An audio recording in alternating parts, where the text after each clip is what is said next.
right. Well, here's hoping that that is problem solved. Right now, the computer is not acting like it wants to come a high spin come apart. Um, as earlier, when this stream first started, the other camera we had set up there at the end of Dead Man's Corner pretty much made this thing lag out for some reason. But I think it's where I was messing with it, manipulating it a little bit for the pinball machine a couple weeks ago, and it just added so many more processes to this software, and this software is very finicky. So, anyways, we got half of them cut out at least.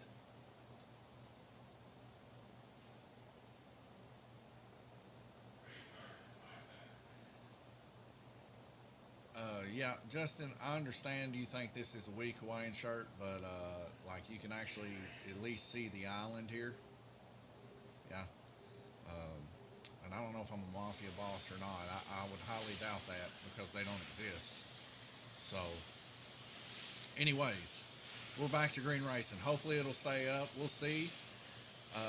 Gabriel Kirtley there, 65 laps total on the white lane. Paul Woosley, 64 laps. Uh, Glenn Burden, 63. So everybody's right there close together as we continue on. Kind of just a break of concentration now. I'm saying quite a bit. But was a little bit troubling as the drama ensued for this track when we first started the first part of this stream. A little rough going. Like I said, the stream fell behind and lagged out quite a bit. But we're back in it now, and everything's up and running like it should. Currently have about 69% of the CPU used, but for some reason or another, my video card is only using 25%, so it's really killing us as everything's wanting to revert back to the CPU processing. But nonetheless, I was wanting to add an extra cam for you guys. Not going to be able to do that. We get several cars there in a group going up underneath the bridge. We get a loud call out for under the bridge. Right now, best lap turned currently by Gabriel Kirtley with 3.542 on white lane. Also, the fastest median time turned Gabriel Kirtley on white lane with 3.74. Right now, we just got our pizzas delivered here at Lanes Raceway for the racers. Going to have a small banquet afterwards where we're going to hand out the prizes for our racers and end this series on a high note, as it's been a very successful series here at Lanes Raceway, and we're very happy about that. About the only thing I could say that would have worked a lot better, which we will still have to work on, and maybe in the future actually have the finances to afford it, is maybe possibly getting a little bit better streaming quality, maybe better cameras and stuff like that. But, you know, that's all in the future, as things are going pretty well here so far for a beginning. And I think all the racers have been pleased. And I know for a fact we do appreciate them here at Lanes Raceway. See Glenn Burden there at the end of the track there on black, wearing a Lanes Raceway ball cap. We actually have those here in the shop for $25. If you were been wanting to get one, this is what they look like. We have large and small sizes. Also have some shirts and stuff.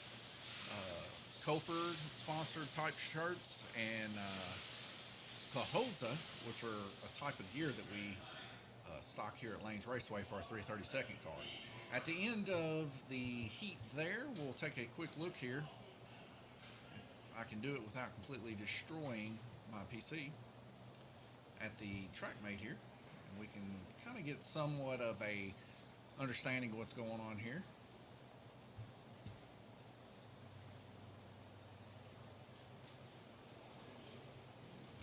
So we see Gabriel Kirtley there turning pretty good laps there on white, 31 total. Got everybody about 4 or so laps ahead. Also 29 laps there on orange, pretty much leading the way here with an average of 31 laps. Close behind Paul Woosley there with 30 average laps. And then Glenn Burden really close behind, also 29. We get a string of runners here, Ed, Sam, and Tom all together with 27.3. And then the bottom of our field here currently 26.7 and 25.7 there with Gerald Suttle and Jay Latham and their cars. So we'll see how things shape up as we see Jay finishing up his top run lines. So he's got nothing but low liners left to go. We'll see Jay probably pick up the speed a little bit. We have a minute and 30 seconds left to go. We'll kind of take a look here at the oval cam just to see our racers getting stuff. You see the pizzas there behind Tom Payton. Those were from Kips to Go. It's my uncle. And we ordered 2 pepperonis, a meat lovers, and a supreme. So most of the guys, they just say, I don't care what kind of pizza we get. So I'm okay with pepperoni. So we get some pepperoni. They like the pepperoni from Kips. Kip uses real cheese at his place. And I tell you that it's a big hit here at Lanes Raceway.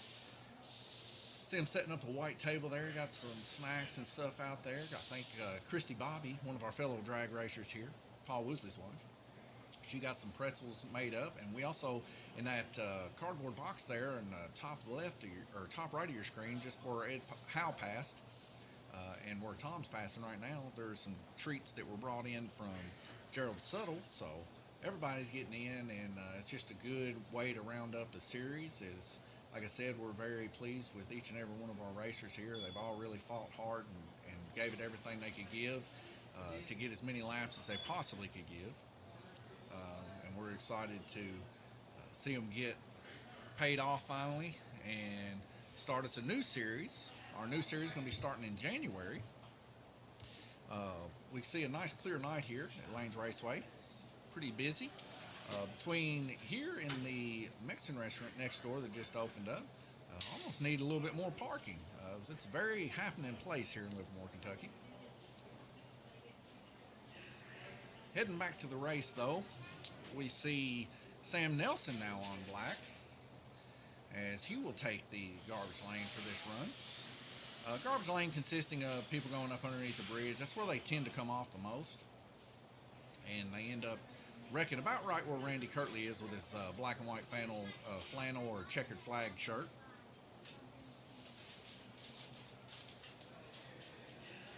Looks like possibly Ed Howe's car might be in the dead zone. I'm not for sure. He might be through. Yeah, he was through. If we get another car come off there in the donut of the track, get a yellow flag call there, and Sam Nelson's car resting there in the high banks of the corner. Still experiencing some high CPU usage here in the stream, but I think everything's still up to date, at least video-wise, current.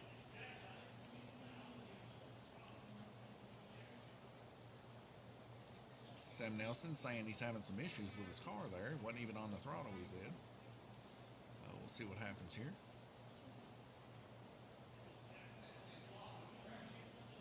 Very tricky track the orange is, especially this one. It's a little bit smaller than a standard American orange, so the corners are a little bit tighter than most tracks. We have to actually outlaw guide flag here, the JK guide flags or the big boy guide flags and stuff like that, as they get hung up in our donut and they get hung up in our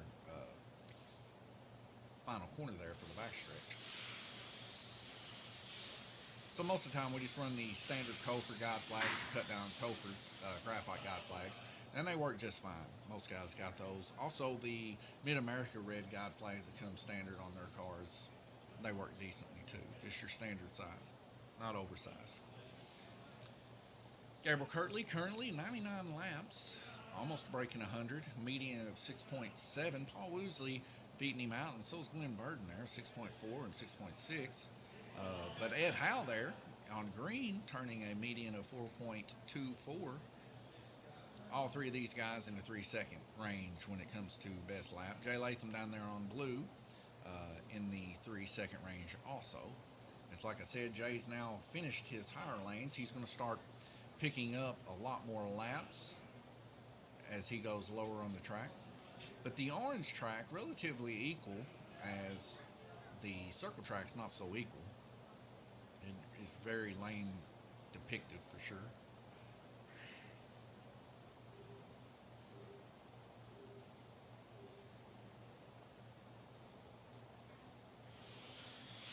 Going back green, just a little bit of a stutter there from Paul Woosley, as if he didn't fully get into the trigger here. Gabriel Kirtley reeling him in there on red as he goes ahead and makes that pass. We see Ed Howe very close behind him as we get a car coming off the track there, possibly Sam Nelson's car. Looks like it may have caught an edge there or got it on the accelerator a little bit quick, coming out of black. So that's another thing too. Even though you have the right size guide flag, if you accelerate it just a little bit too much, you dig that front nose in, and it might catch. I mean, it could catch into the braid, as the braid is very close to the slot. It could catch actually into the wood. It could catch on if you're not real smooth. The whole point of the track is in every corner you want to keep your car straight as you possibly can. You don't want that back kicking out, because then that turns the front, and the front can dive into the corner and get hung up. And there's a whole mess of things that you got to learn on the track for sure. But smoothness is the key thing for sure. You want to definitely be as smooth as possible, keeping the car as straight as possible. So that's where letting off comes in instead of hammering down and making that back end kick out. And a lot of the times guys struggle with that issue, especially on the lower lanes of black, purple, and yellow, coming around the final corner into the back stretches. They want to get back on it because the guys on the higher lanes can actually carry that speed through and keep their car straighter.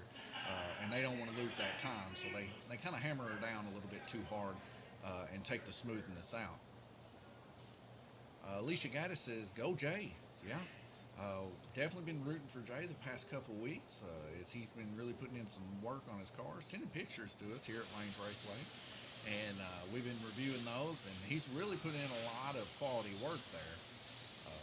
Paul Woosley just got him a new body. We stickered it up the other day too there on orange. He's pretty much driving the Sunshine pink and orange car there on orange. I think it says Kentucky's Finest on the back, whiskey type brand of some sort, and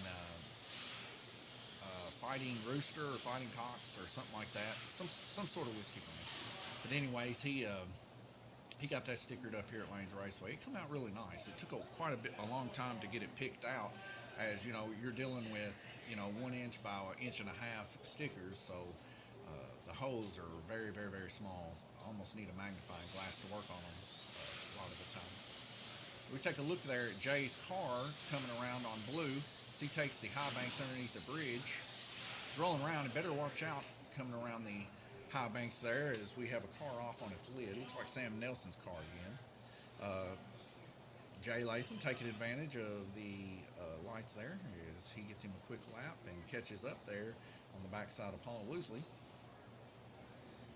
I made a comment earlier about Jay's bodies. He brought 2 of them in and sent me a picture last night before I went to bed.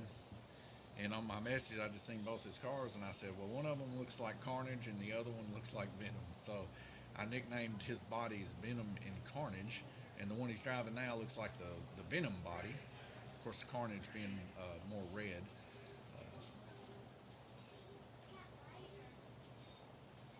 Well, the way that the paint bled through, it's what it looks like. It looks like well, I guess that'd be a symbiote of Carnage or Venom, either way you look at it. But we take a look there. He's got a very fast car, very smooth. As he's reeling in Gabriel Kirtley there on red.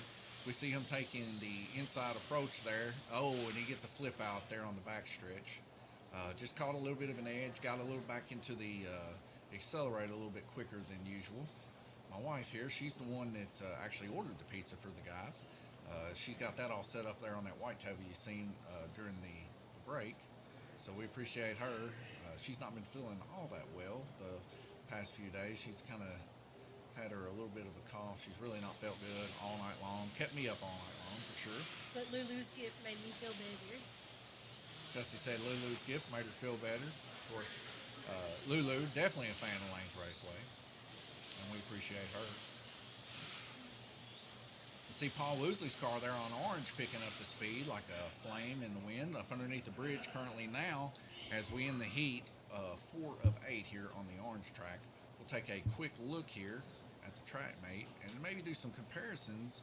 I think good comparisons between Paul Woosley and possibly Jay Latham here. So we look at any kind of information we could possibly get, and wouldn't you know, they're landlocked with each other, fixing to now currently cross each other. But we see Paul Woosley here with the 30 on orange, which Jay has 0, and the 30 on yellow, which Jay has 0. So we see everything that Paul's ran is exactly what Jay hasn't ran. So this next heat, they're going to be doing a cross, and we might get our first little bit of information from those two. Right now, currently, we see Paul Woodley able to turn 1 lap more than Gabriel on orange, but 3 laps less than Gabriel on yellow. Glenn Burden running a consecutive 29 laps. That's kind of pretty to see, like he just pulled the slot machine. You got 4 zeros and 4 29s. I guess that would be a jackpot on a slot machine. So we see him just very, very consistent when it comes to turning laps. Minute and 45 seconds left to go. You take a quick look here at the points. Randy Kirtley still holding down the lead right now. With the laps that we're seeing turned here, Gabriel has a chance of maybe replacing one of his road courses here, probably this 230 or so.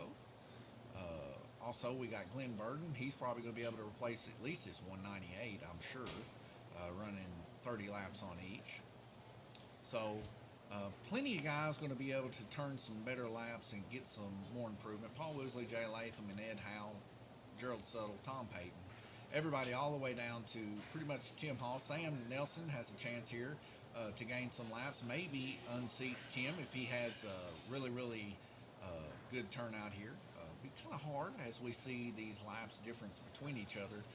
Right at a good 1,000 laps or so, pretty close, 900 or so laps. But we still appreciate Sam coming and supporting the track nonetheless.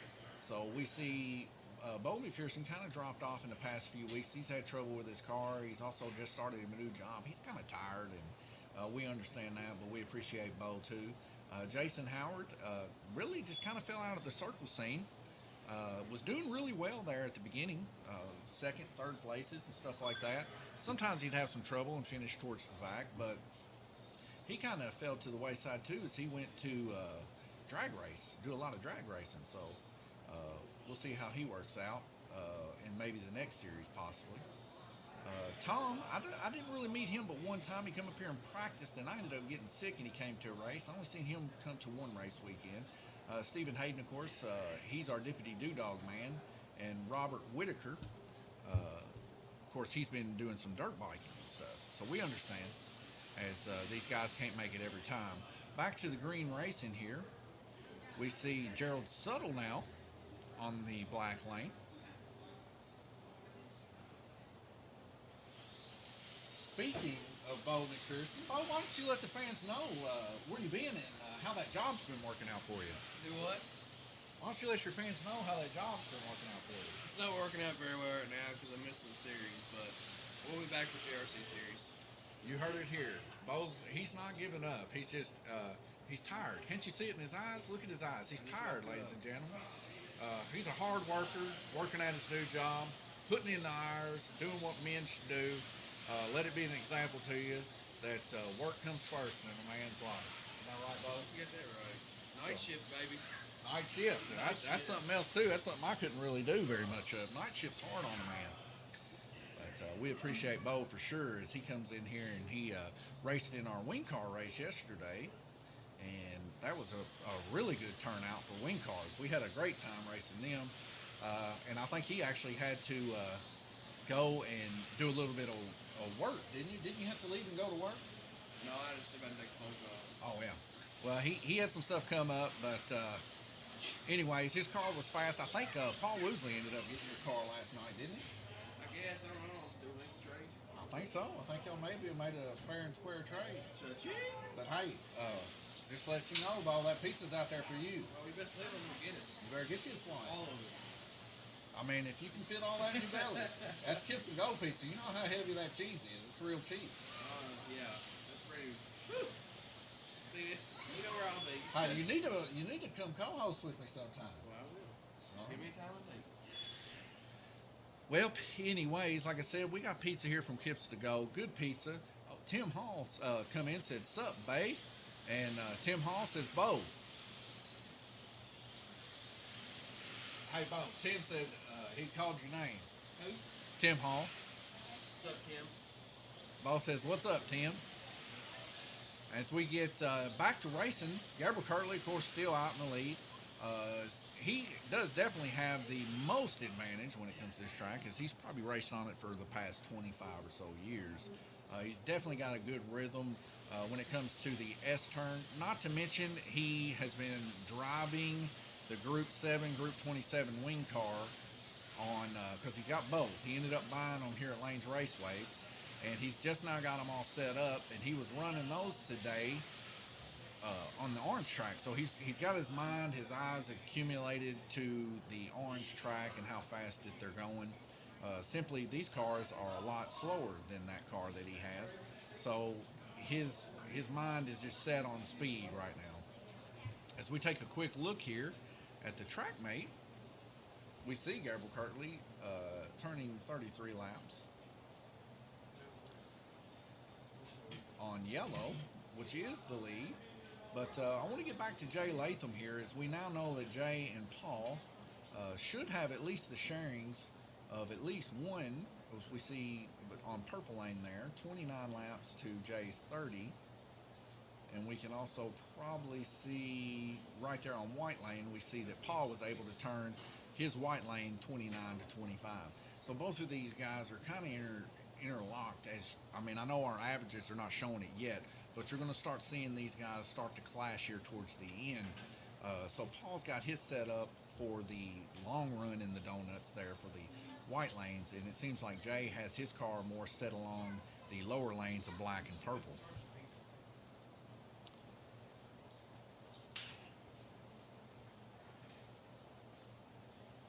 Yet another beautiful night here. Every time I click on the cam, it seems we get another car coming in and out here at Lanes Raceway, which is shared with La Cabana, new Mexican restaurant open here in Livermore, Kentucky. If you come to Lanes Raceway, we have a menu here. You can actually order, and they'll give us a call here at Lanes Raceway, and then you just got to go next door and pick it up and come back and eat here if you like. But they're doing very, very well, and actually business has picked up here at Lanes Raceway because of them. A lot of people never even seen a slot car track before, and they come in here and they check out the pinball tables and the slot car tracks. Minute left to go. We take a quick update look here at Stern Insider.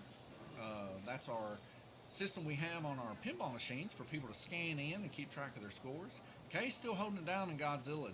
I cannot make that leap to get her off of that lead. She come in here yesterday and really was putting some pinball down, as we see her now top of the leaderboards on Mandalorian.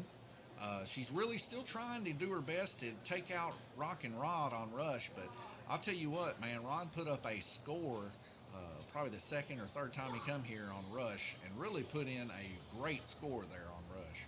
So keep up to date with our pinball. Come on down and give it a shot, as we're fixing to set up couples and singles in between the series here. So that'll be pretty exciting. As we head back to the road race here, we're fixing to get underway within 4 seconds. I'm going to grab me a quick drink and I'll be right back.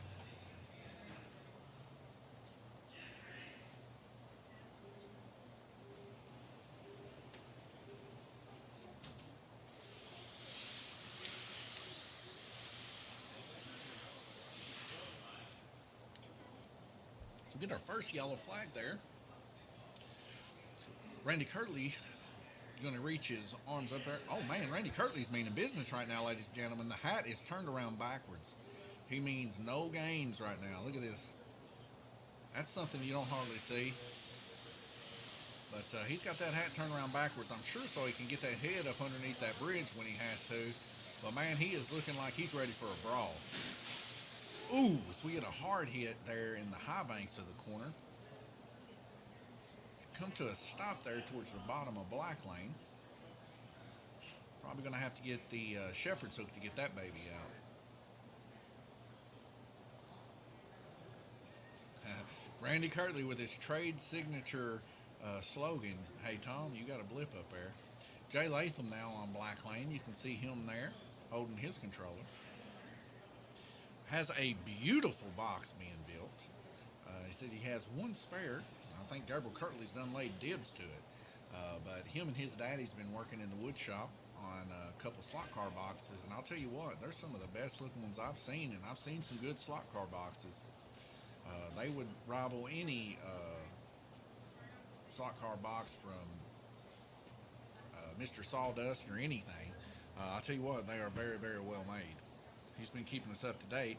He said the price of wood is outrageous right now, and that's becoming an issue. He said, but I think he's able to build them for a decent price. But nonetheless, I'm sure it's not something that he probably wants to go building a lot of. As like I said, it takes quite a long time to build a good, high quality slot car box.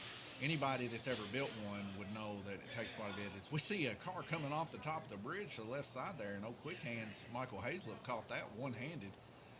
We might have to call him Quick Draw McGraw. And the reason why I say that is I talked to Michael about last week or so, and he said he's about ready to get him a cowboy hat.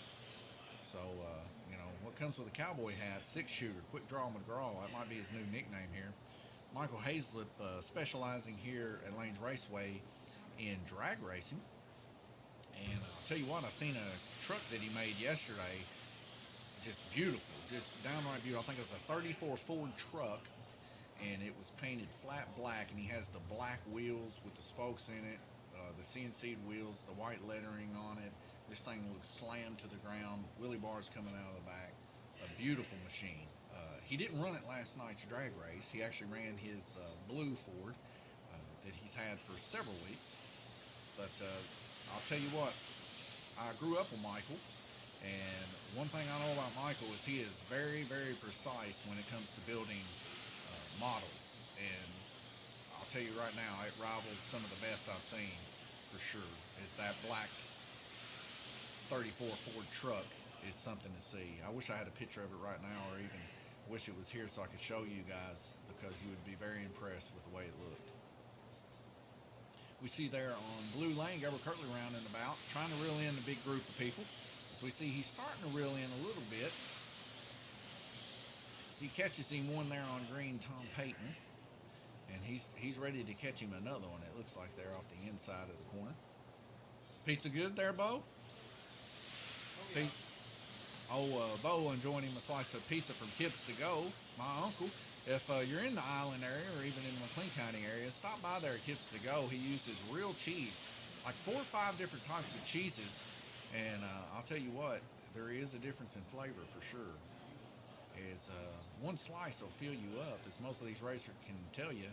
But just out of the goodness of their heart, they tend to buy a couple slices here at Lanes Raceway, so we don't have to take any kind of hit when it comes to buying pizzas. We appreciate that.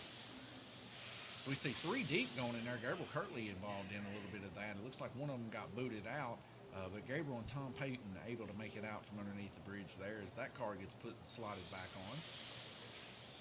We see a move up here of Paul Woosley there on red as he rounds about the donut in that fire-looking car that he's got built. As we get a wide-open hit there on the inside, Jay Latham just straight plowing what seems to be Sam Nelson's car. Like I said, these cars going so fast, especially the darker-colored cars, they fall down there on black lane, really hard to pick up. I noticed that the other day whenever I was just racing for fun in a GRC class with the guys, and a black car landed down there, or a silver car. Might have been Mikey Verdon's car, I believe, but it landed down there in the bottom lane, and I'll tell you what, I ran around one whole lap, and I didn't even see it in my peripheral vision. So I've been encouraging the guys for sure to increase the brightness of their cars, or at least some of the numbers or something, as especially guys with not really good eyesight. There we see Jay Latham hitting what seems to be Ed House car there in the back. But yeah, the darker the car, harder to see. But if you're looking for the stealth approach, I guess black is fine. I'm not going to outlaw black for sure. Black's very pretty constant. I don't guess you can actually call it a color. It's a constant, I suppose. White and black being those.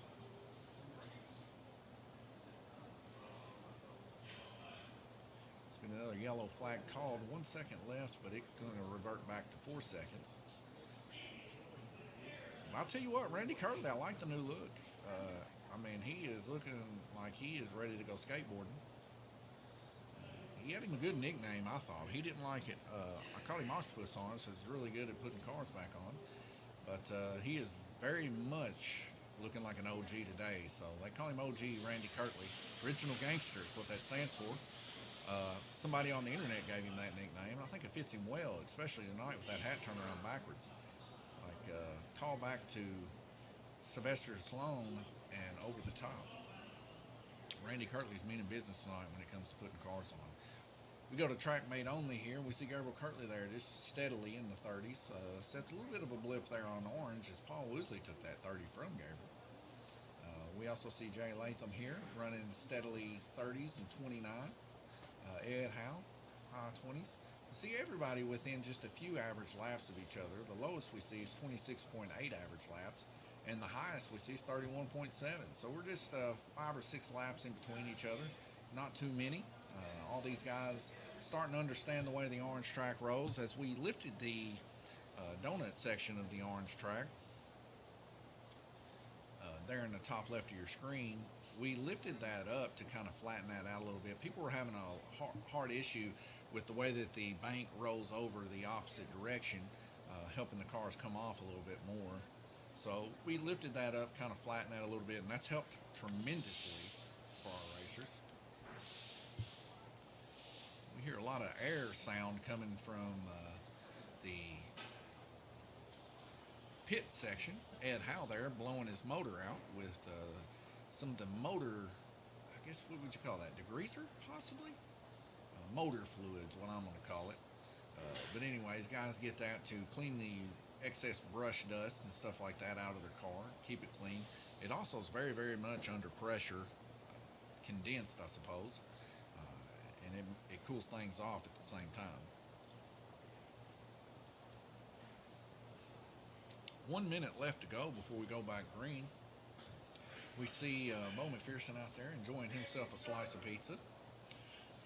And Merry Christmas to all, as this may be one of the few streams we have during the holiday season. And like I said, tonight is going to round up. We're going to have our little bit of a banquet type deal.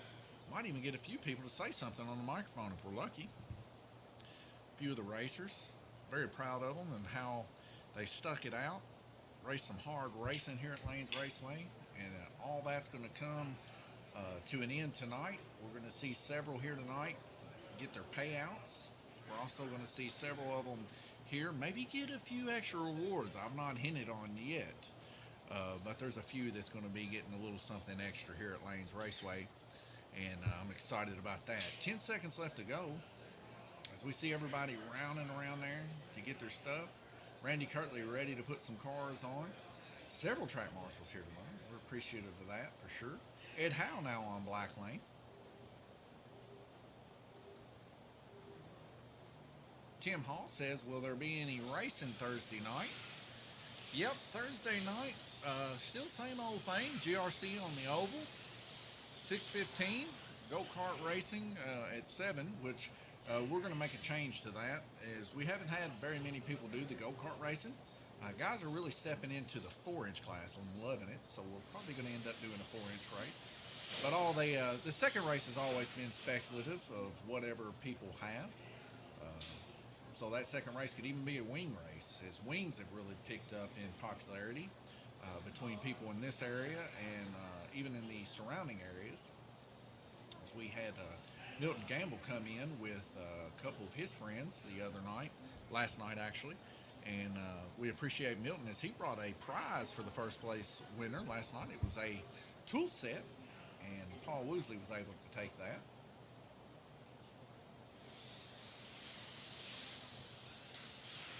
All right, Tim. See you tomorrow, man. It's been a bit. You guys know Tim from the GRC. He comes in and really enjoys the oval here at Lanes Raceway, so we'll be excited to see Tim tomorrow. I think Bruce, he's been coming. I don't know if he's going to have work or not tomorrow or Thursday. I think that's the reason he wasn't able to make it here tonight for the dual GRC. But a lot of the guys getting ready, getting prepared for the next series, which it'll be 100% GRC on oval and 4-inch cars 100% on the orange track. Tony Michael Gaddis says, go Jay. Well, that's the second one rooting for Jay tonight, as Jay Latham is going to start pulling in Gerald Suttle here. We can see for the median times here, 3.81 of Jay Latham and Gerald Suttle turning a 3.95, about a tenth of a second per lap being lost. So 30 laps or so, he should be able to reel in Gerald Suttle for sure. All it really takes, really, if you get right down to it, is one wreck. So it boils down to whether or not people can keep their cars in or if they end up getting deslotted. But nonetheless, we see Jay Latham there now with 19 laps and Gerald Suttle with 18. So the real in is happening quicker than usual. Glenn Burden currently right now with about a 5-lap cushion between those guys. So his focus is definitely upward towards Ed Howe. As Ed Howe has only got about a 1-lap cushion between Glenn Burden, as Glenn Burden is rounding around the high bank corner there to the start-finish line, right before the dead zone of the track. Sam Nelson, of course, on White Lane, turning a 4.58. And he's at the bottom currently, but he's looking to make a upcome there with his median lap time of 4.42. Next up to Tom Payton's 4.46. So pretty impressive whenever it comes to the blue lane being more middle-centric to the track versus white lane. White lane, one of the harder ones in my opinion to run, but you know, my dad, OG Randy Kirtley there with his hat turned around backwards, he loves red lane and white lane. He likes that little sharp turn. He likes to be able to get it in and out of the donut quick. I struggle with it as I tend to pop out quite a lot on those lanes, but I love black and purple. I love the long sweepingness of the donut as I feel that I can tone that trigger in just a little bit more because you're right there on the edge every time. Amanda Latham says, good luck, Jay. Man, Jay has just got a full plethora of fans here at Lanes Raceway. And I'll tell you what, he does put in the dedication. He does put in the time. And right now, he is on his way up for sure. As we take a quick look here at the track mate. Jay Latham able to stay pretty consistent in the 29-28 range here. As he's got, oh, I'm sorry, I was on Gerald Suttle there. So Jay Latham actually in the 30 range for the most part. Just turning 30. He's very similar to how Gabriel is in the 30s here, and Paul Woosley. More or less very much equal here currently with Paul Woosley, it seems. Having a little bit of a struggling time here on red lane where he turned 23. That's going to hurt him a little bit. Also here on white lane, he's got 25 laps turned. But right now, him and Gerald fighting it out as it's only 0.1 average lap difference between the two.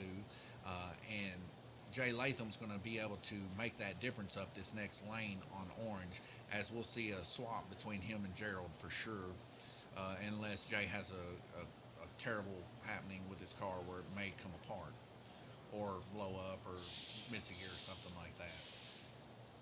Minute and 38 seconds left to go. We can take a quick look here at the oval cam. We see Jay Latham in the top right of your screen there next to Ed Howe in the brown shirt working. Both of these guys working hard on their cars. Looks to be that Jay Latham's possibly cleaning or oiling his car. Tom Payton in front of Jay Latham there working on his car as usual. Nice and warm here at Lanes Raceway. Probably about 70 degrees inside this building right now. I am sweating. Hope you can't see it on cam, because I don't want you to see sweat marks underneath my arms.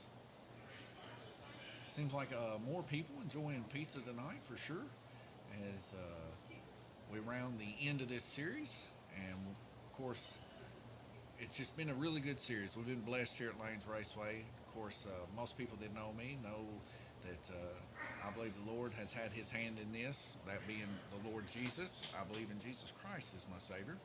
And I believe he's had his hand in it since day one, and we're very, very pleased here at Lanes Raceway. And in the direction he's made it for this community. The community also together has came together here at Lanes Raceway as we've have somewhat of an influence on the children here, as we want them to have the best experience that they can have here at Lanes Raceway, and we're very pleased to have every opportunity for them to be here. 6 seconds left to go. We head back to the Road Race Live. Everybody ready. We see Gabriel Kirtley now on that black lane. currently your leader. And my computer really singing its song as it is very, very hot. Suffering right now under the load of this program excessively using CPU power. I don't know. I'm going to have a man that knows how to speak to a computer to touch this thing and maybe bring it back to life. That would be Gabriel Kirtley there.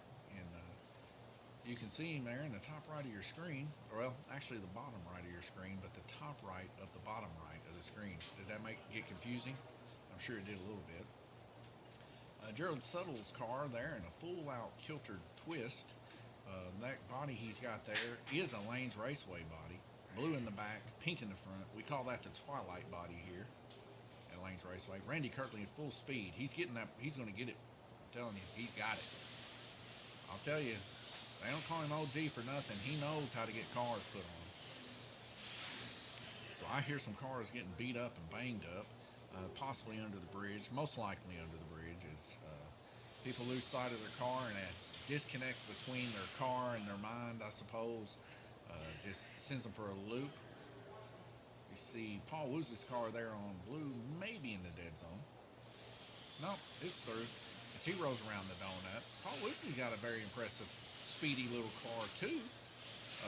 As we see Paul Woosley there holding it down in second place, actually stretching out somewhat of a lead between him and Ed Howe. He's got quite a bit of a cushion there.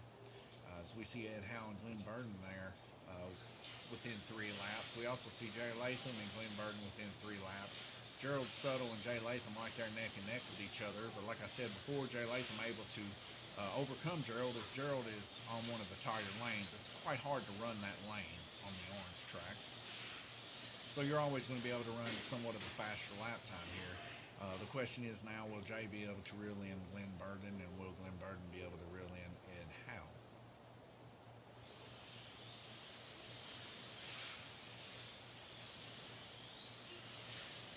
Every one of these guys, I don't know how many long-time viewers we've had.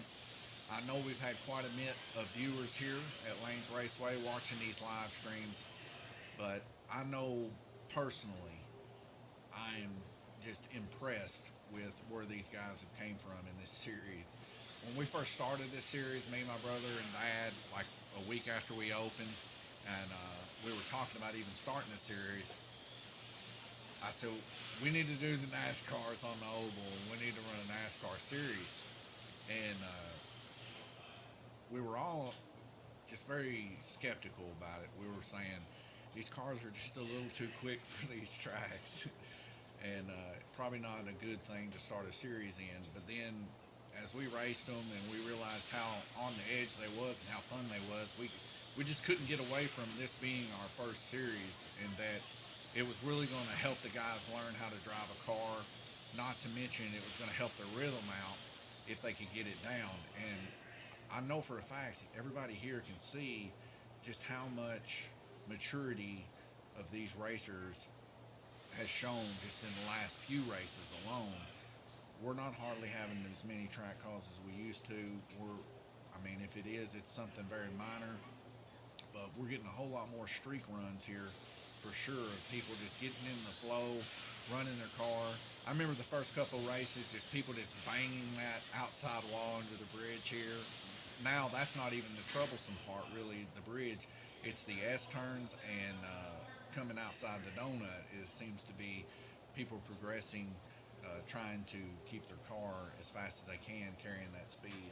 So the maturity and people actually learning the track, you can see it here just on how they're able to cluster up and make it through the corners without wrecking each other. We see there that quick move of Gerald Suttle on White Lane, able to take over the red lane of Sam Nelson without involving in an incident there towards the end of this race. 1 second left to go as we got the call beforehand. There on Black Lane, Gabriel Kirtley going to get him another lap at least here. And right behind him, Paul Woosley, as Paul Woosley dove it in there as good as he could. Isn't it cool to see Gerald Suttle and Sam Nelson there back neck to neck? That's what I'm saying. Every one of these guys have gotten that rhythm down good enough that they're fighting tooth and nail for each position. As the end of the race concludes here, we see Gabriel Kirtley able to edge out the competition by a couple laps per average. As to be expected, as he has the most experience on the orange track. Pretty much his home track since we were little. Before that, of course, run tri-oval, a little bit of Blue King action in his life. And if I'm not sure, I think Gabriel maybe actually ran some hill climb and Purple Mile action whenever he was younger. Paul Woosley there, of course, he's, if we had a Blue King here, he'd probably really put up a fight, as that was his childhood track here in Livermore. But he still put up a really good fight here on the orange track with 29.8 laps. Ed Howe, 29.2. Then you see 4th, 5th, and 6th place, just 28 laps consecutive there. 26 and 27 to round up the bottom side. Will these guys be able to exchange any of these times? Stay tuned. Look on the website as we get this stuff updated for sure after our second race. And after the second race, of course, we're going to jump right into the ceremonies of handing out each individual's money that they were able to get from the point standings. As we see, just taking a quick look at the points here, I can do a little bit of comparison here as we see Gabriel Kirtley with 255. So he can definitely exchange that for his 230 road. We see Paul Woosley with 238. So we can go down to Paul Woosley and see he's got a 218 right there on the road. So he'll definitely be able to exchange. Ed Howe, we take a look at him. Ed Howe with 234. So we go to Ed Howe and we can see he's got a 195. So he'll be able to exchange a race. Glenn Burden, we see him currently right now with 230 laps. So we also see him with a 204 there, so he'll be able to exchange that at least. We see Jay Latham here with his mini fan base for sure. 227 laps tonight, so he'll be able to exchange a pretty big one here at 172. That'll be a real big change for him. Gerald Suttle there with 225 laps turned this last race. And we see Gerald Suttle there with a 203 for sure, that he can exchange that. It's looking like Tom Payton here with 219. We go to Tom Payton here, and we can see that he's got a 202 there, so he'll be able to exchange that for sure. Sam Nelson with 212. We go to Sam Nelson's, and we see that he has a 201, so he'll be able to exchange that also. Actually, he'll just be able to outright keep that, as he doesn't have his full 14 races ran. So he'll just be able to keep that and this one, so that'll be good for him. So every one of our racers tonight on the orange are going to be able to get a step up from their orange. So like I said, we're starting to see the maturity of these guys, as you can see them here in the oval track, getting ready for the circle track. But we're starting to see the maturity of these guys on these tracks really starting to fill out, and we're starting to see them to turn these higher lap times. We're starting to see them turn more consecutive averages, where that these averages are actually tightening up between the guys. So as we take a small break here, keep your eyes out. We're going to be moving on to the oval track next up. I'm going to go ahead and get that set up. I'm going to mute the mic during that time because you don't need to see me clickety-clacking around. But tune back in here in about, I would say 15 to 20 minutes, we'll be back ready to go. Maybe a little bit sooner. You can see these guys, they're getting some of that pizza. Their bellies are growling. But we'll leave this cam up, and when you see these cars start fill out on the start-finish line, now that white line's not the start-finish line. The start-finish line will be there by the dead man's corner there. When you start seeing cars line up there, you know the race is about to start, and we'll tune back in, and I'll talk to you guys then.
We're back. Anytime you guys want, you can bring your car up here. I'll do a quick check of it.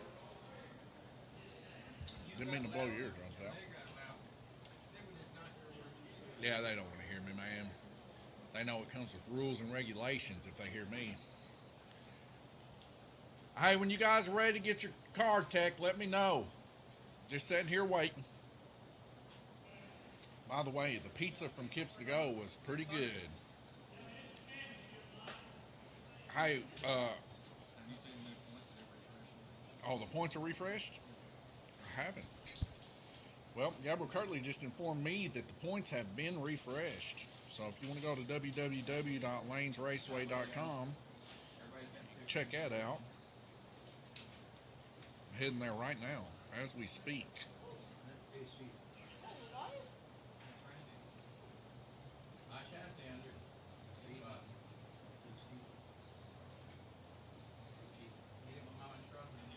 I'm curious if we get updated here on the points section.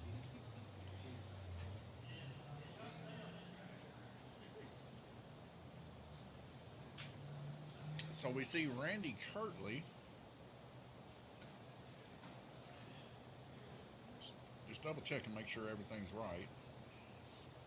Randy Kirtley in first, Gabriel Kirtley in second, Glenn Burden in third, Paul Woosley in fourth, Jay Latham in fifth, Ed Howe in sixth, Gerald Suttle in seventh, Tom Payton in eighth, Tim Hall in ninth, and Sam Nelson in 10th. That's your top 10 currently. With the updated times here, we see Sam Nelson with 3,177. So we are not updated here currently on live. Let me go to the settings and try to update that.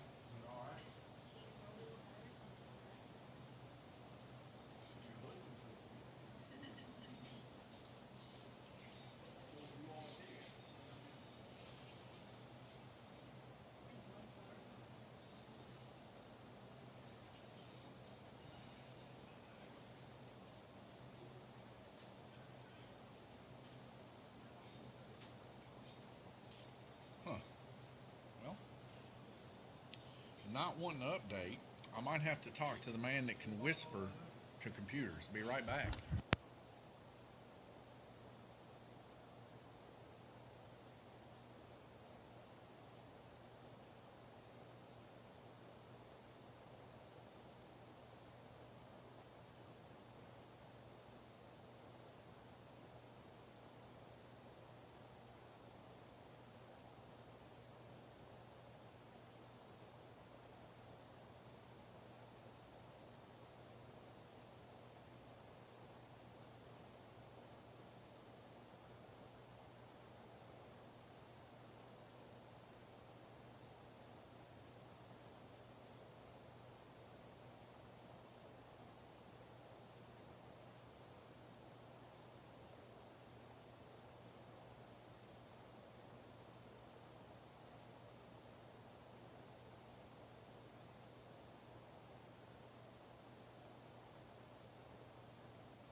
All right.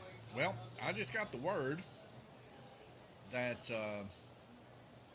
it shall update shortly, is what I hear. So we'll see how that works out. We can see 5 cars out there on the track right now. Sam Nelson working a little bit on his car. Probably going to have to bring her in here and get her teched.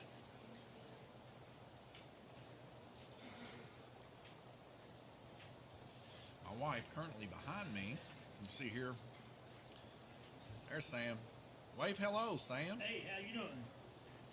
Well, Sam, everybody's doing good. Oh, we got a bunch of new people here. Good luck, Jay. Amanda says good luck. Tony says good luck. Jay says he's going to need it. Robert Whitaker says, sorry, couldn't make it today. What time do you open during the week? so I can get my order. Thanks. Well, Wednesday the order will be in. Hopefully everything that you wanted will be on that. As I got as much as I could possibly get on that order. And we are open, of course, we're not going to be open Christmas or Christmas Eve here at Lanes Raceway. But throughout the week, we open at 11, or I'm sorry, we open at 3 o'clock throughout the week, except for Saturday, and we open up at 11, unless otherwise stated on Facebook. So it looks like we got her down to one car here left to go. And then we'll be racing. And that is the car of Gabriel Kirtley. I guess he needs to go back there and put him a different motor in or something. He says he's got to get 580 laps to compete with Randy Kirtley. That's going to be a hard haul, I believe. See if anybody's ever turned 580.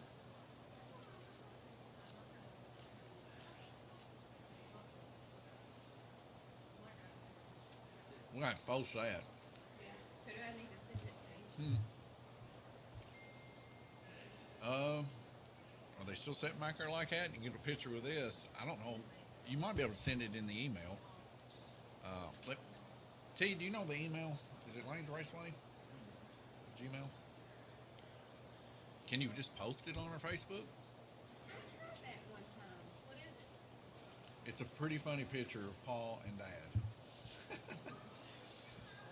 580 is definitely not out of the question. We see Randy Kirtley turn to 603, so it's questionable. If he runs a perfect race, can take the throne. All right, let me take you here. Great cheating.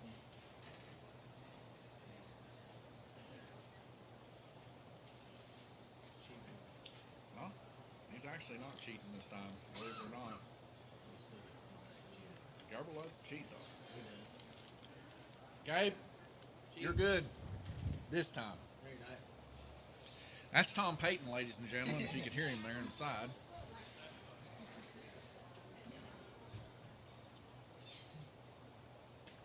I'm eating peanut butter fudge, chocolate fudge, and pretzels covered in like chocolate and stuff. Very Christmassy. From Christy Bobby and Gerald Suttle. But it's looking like we're very, very close to going racing here.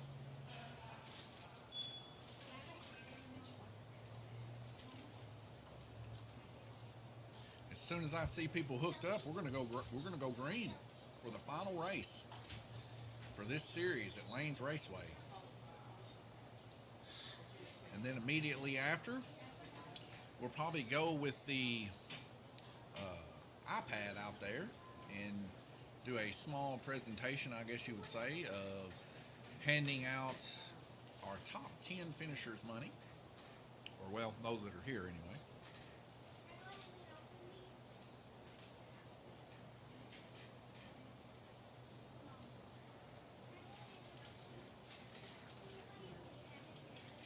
The peanut butter fudge from Gerald Soul. His wife really put in some good work there, because I'll tell you what, that is some of the best I've ever had. Also, these pretzels are really, really good too, as I am starting to develop somewhat of a sugar tooth. So we thank Christy Bobby for bringing those in for the guys.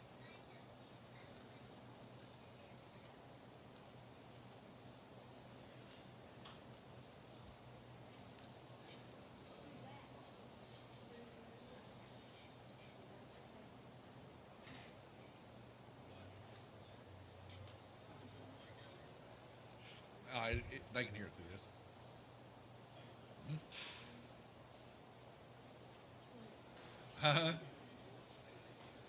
No, I can't hear your voice from that far out, but I can hear the cars. The other microphone's kind of laid down on me. It makes a real loud, like, wind sound for some reason.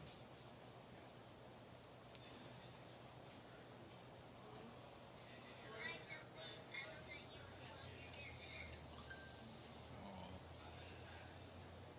that's sweet. So it looks like Randy Kirtley was able to find the dead man switch to shut the track off there. Looks like he dropped one of his M&Ms down there.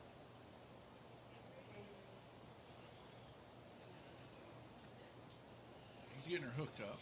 Hopefully, this doesn't affect the way this track counts laps. So we've had some issues with this track being very irritable. But we will make it through for sure. Just gotta make sure that we're good and connected here before we get going.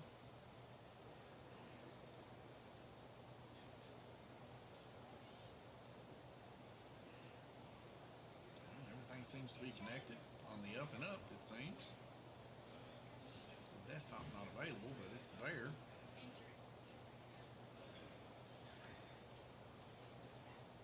Is everybody ready? All right, Sam is in the restroom. When he gets back, we'll be ready to go.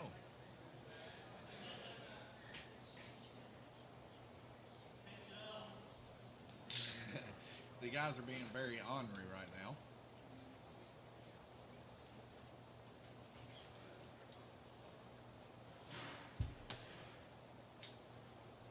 See Nikki Hazlett there. I think she's going to be on the dead man switch. We appreciate that for sure. Nikki Hazlett, she drag races here at Lanes Raceway. Got a GTO, a red one, that she drag races. Finished second place or first place last night? Maybe third. First, second, or third. We have so many drag races, it gets confusing sometimes. All my days are leading into one, it feels like.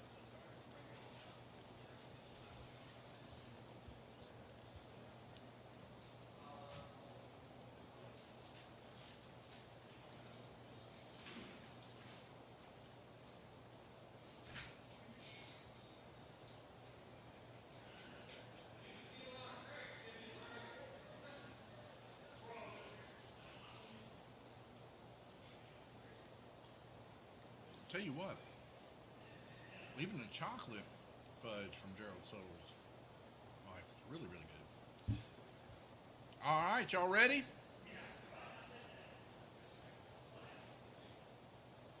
Get ready.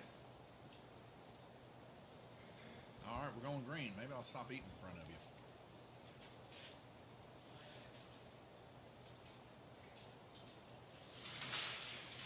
We had a full high-speed come apart here.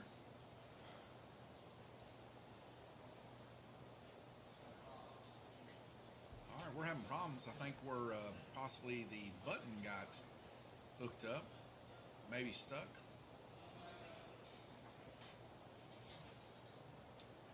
Button definitely not liking it. Guillermo Sarl stayed home today, recovering from a heart attack after the soccer world final.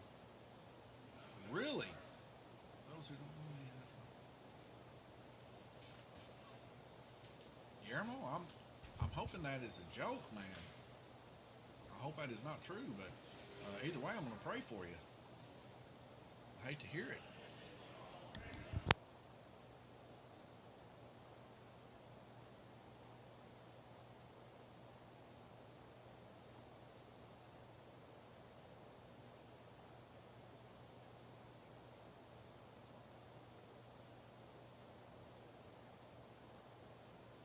Guillermo, man, I was spreading the word, man. I'm glad you said it was a joke, but I was letting everybody know.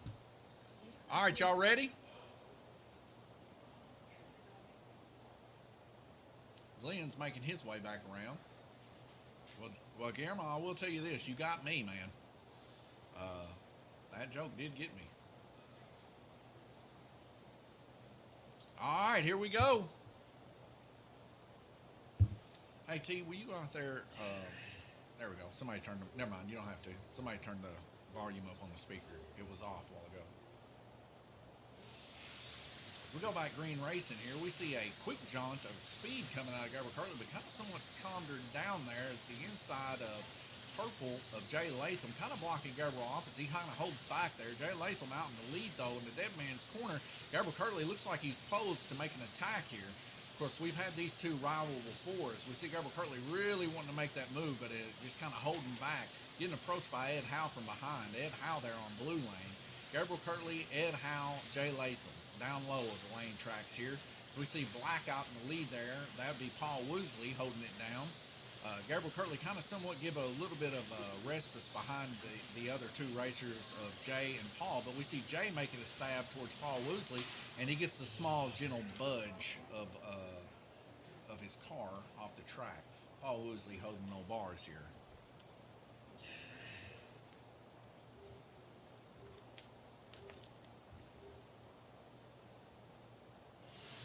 Back green racing, Gabriel not able to be able to get the come up here, but a smooth rotation between the two.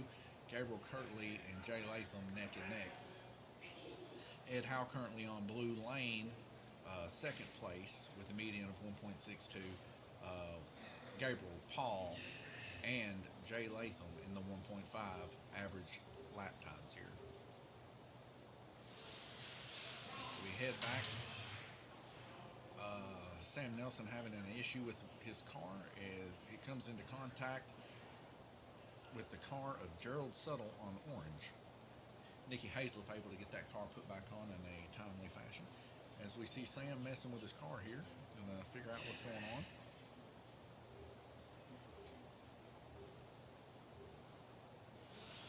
We go back green. Gabriel Kirtley there, yellow, really just diving in towards Jay Latham.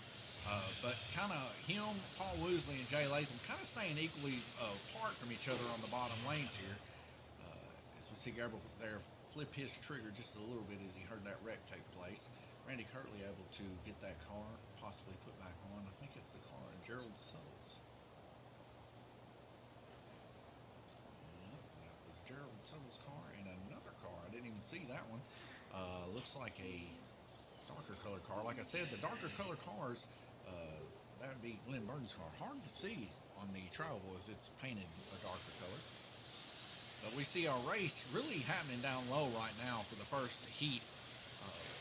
Black, purple, and yellow really staying relatively close. As we get purple to come off, that'd be Jay Latham pretty much sacrificing the lap. Anytime that you come off, you might as well chuck it up. You've lost the lap. As we'll see the differences here right early on, as these lower lanes are the dictators of how well someone do. Gabriel Kirtley really wanting to push the issue with Jay Latham, able to hold his confidence down a little bit from making that pass there of the purple lane. Jay Latham coming off again, just can't handle the pressure between him and Paul Woosley maybe. But we'll see how that turns in later matches here between these three, as these are going to be your three top runners possibly for the future of this race. Gabriel Kirtley trying to turn 580 laps here on this circle track to be able to beat out Randy Kirtley for the position. If he beats him out for that position in the next series, he will have a bounty on his head. If you are able to beat him with that bounty, as we see a yellow flag being called, you will get an extra $250 at the end of the series. Gabriel Kirtley able to reel in Paul Woosley. His car really focused in. Both of them very, very fast cars. We'll see if Gabriel makes the pass. He makes the pass on the outside. Paul Woosley kind of short ranging up just to kind of get his bearings there. But we see Gabriel able to take somewhat of a lead in front of Paul Woosley. And like I said before, it really just dictates whether or not, if you end up in a wreck, it could cost you a lap. If you end up in two wrecks, it'll cost you 2 laps. And that's what we see here with Paul Woosley and Jay Latham, both involved in incidents. So we see Gabriel Kirtley there in the top with 77 total laps turned. Ed Howe and Paul Woosley tied with 75 laps. Jay Latham there in 4th place currently with 73. Gerald Settle with 73. And then towards the back, Glenn Burton, Tom Payton, and Sam Nelson. Sam Nelson struggling early on with his car as he has some issues. He is now in the pits trying to work on his car and snacking a little bit. As, us guys here at Lanes Raceway, we don't take things too serious, as we're out here for competition sakes, but at the same time enjoying the social atmosphere of Lanes Raceway.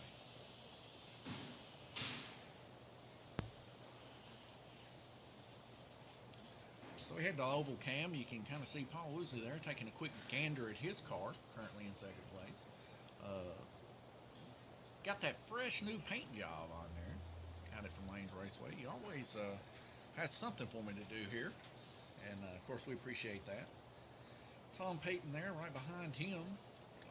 doing his best to get a replacement on some of his laps to try to move up a little bit, cooling his motor off. Signature move by Tom. During the summertime, he actually used the air conditioner to cool it off. Quite a clever little idea. Minute and 15 seconds left to go. Everybody just walking around, working on their cars. See, Gerald Suttle got his car already back on there. He's kind of rotating the motor, kind of cool it off a little bit. Ed Howe, that new body. Of course, you guys seen Ed Howe's body last week in complete disarray, disrepair. I seen it actually when he brought it in here to tech it before he swapped the body out. Randy Kirtley let him use that body. But I'll tell you what, that thing was in the worst shape I've ever seen a body. I don't know how he was able to even turn a lap in it. It was beat up that bad, but he was willing to run it, he said. But that had him in a body, and of course that's worked out pretty well for Ed so far. I think he's currently holding third place now. 30 seconds left to go before we go green. You see Glenn Burden there getting his car put back on green. And we're starting to see the track fill out even more. Gabriel Kirtley, current leader right now, he's walking up there in the gray shirt, grabbing his controller.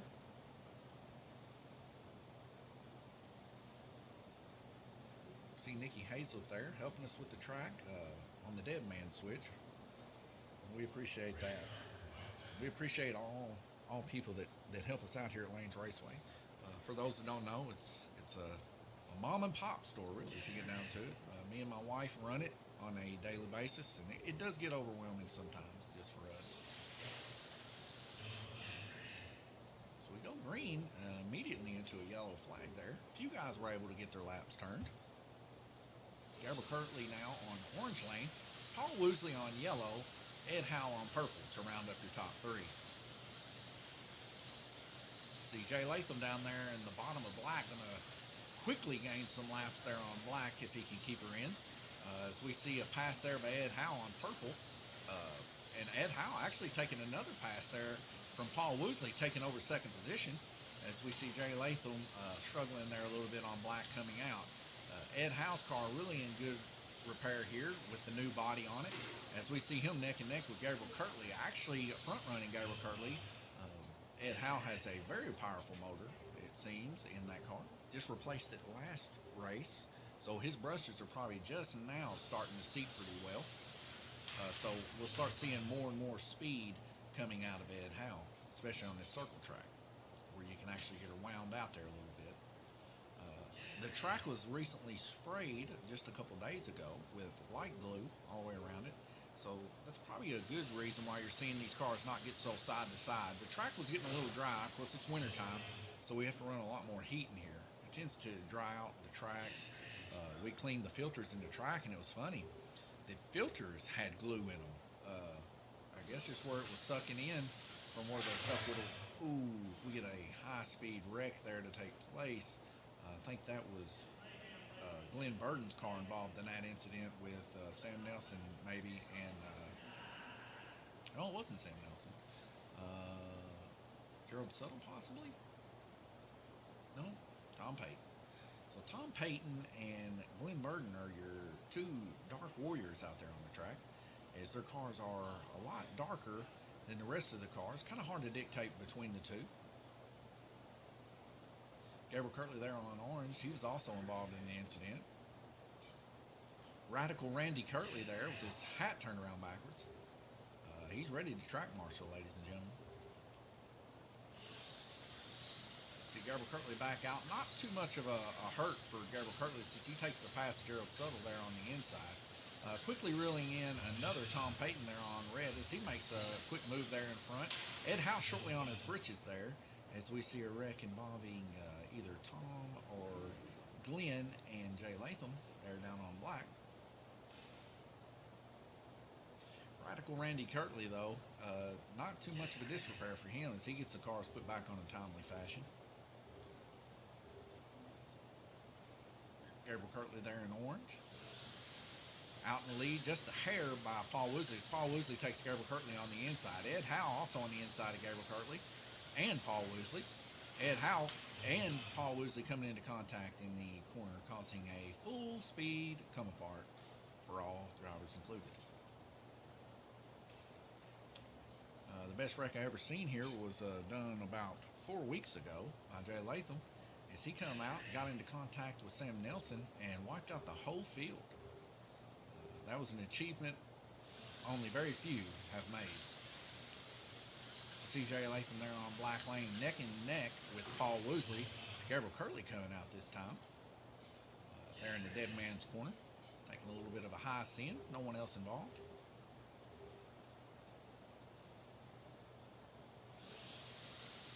Jay Latham leading the way there on the Black Lane. Randy Kirtley giving a good old push on a car. A little jump start, as they say, from the 1900s. As we see Gabriel Kirtley there on orange, really giving it everything he got. Randy Kirtley doing the best that he could there. Nothing really he could do, as when you get these cars put on the corner, they're going so fast. If you don't put them on dead true, just a little bit of them out, it's going to cause an incident. Really no one's fault, but very beneficial. As you can see, we got two cars off there. We can just put them right back on, but not to put them behind the line anymore. So that saves time also. So Jay Latham back on black as we see a push there from Paul Woosley, actually taking a lead from Jay. Gabriel Kirtley right there neck and neck with all three. Jay Latham, Paul Woosley, Gabriel Kirtley. Gabriel Kirtley backing off of orange a little bit, kind of giving a little bit of leeway as he comes off and a park goes flying in front of the old start-finish line there on the inside of the crook of the track. We also see the beautiful body of Gerald Suttle he purchased here at Lanes Raceway. We call that the Twilight body. That's how we paint it up. Another one of our segments of the sun bodies, I guess you will call, is owned by Paul Woosley there. He has the dusk body, I believe.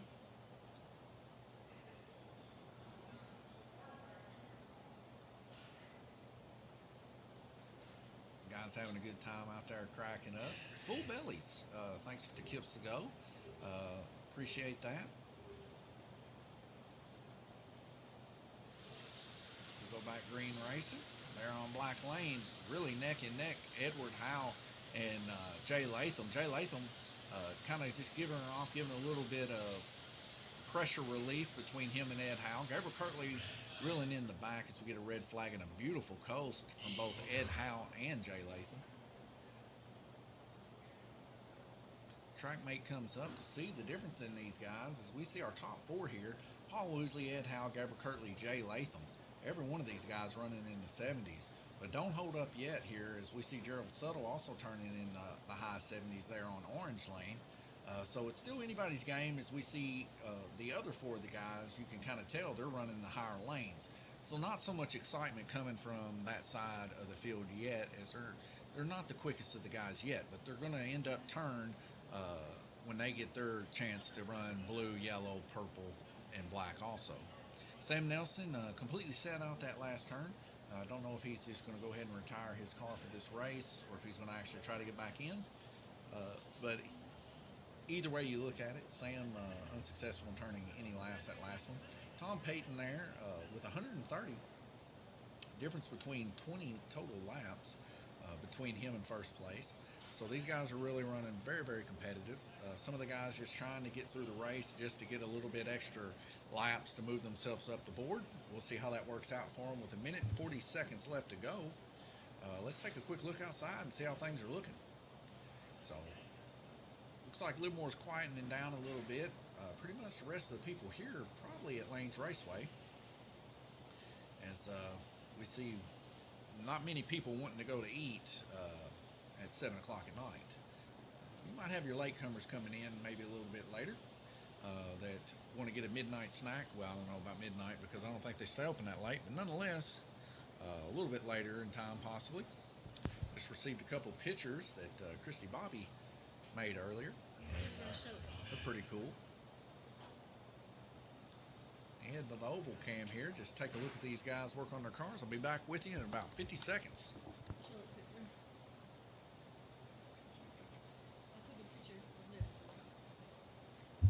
Posting that.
We're back green racing. You see Nikki taking her spot there. Hopefully she don't have to use that button very often as these guys are getting the rhythm down really good.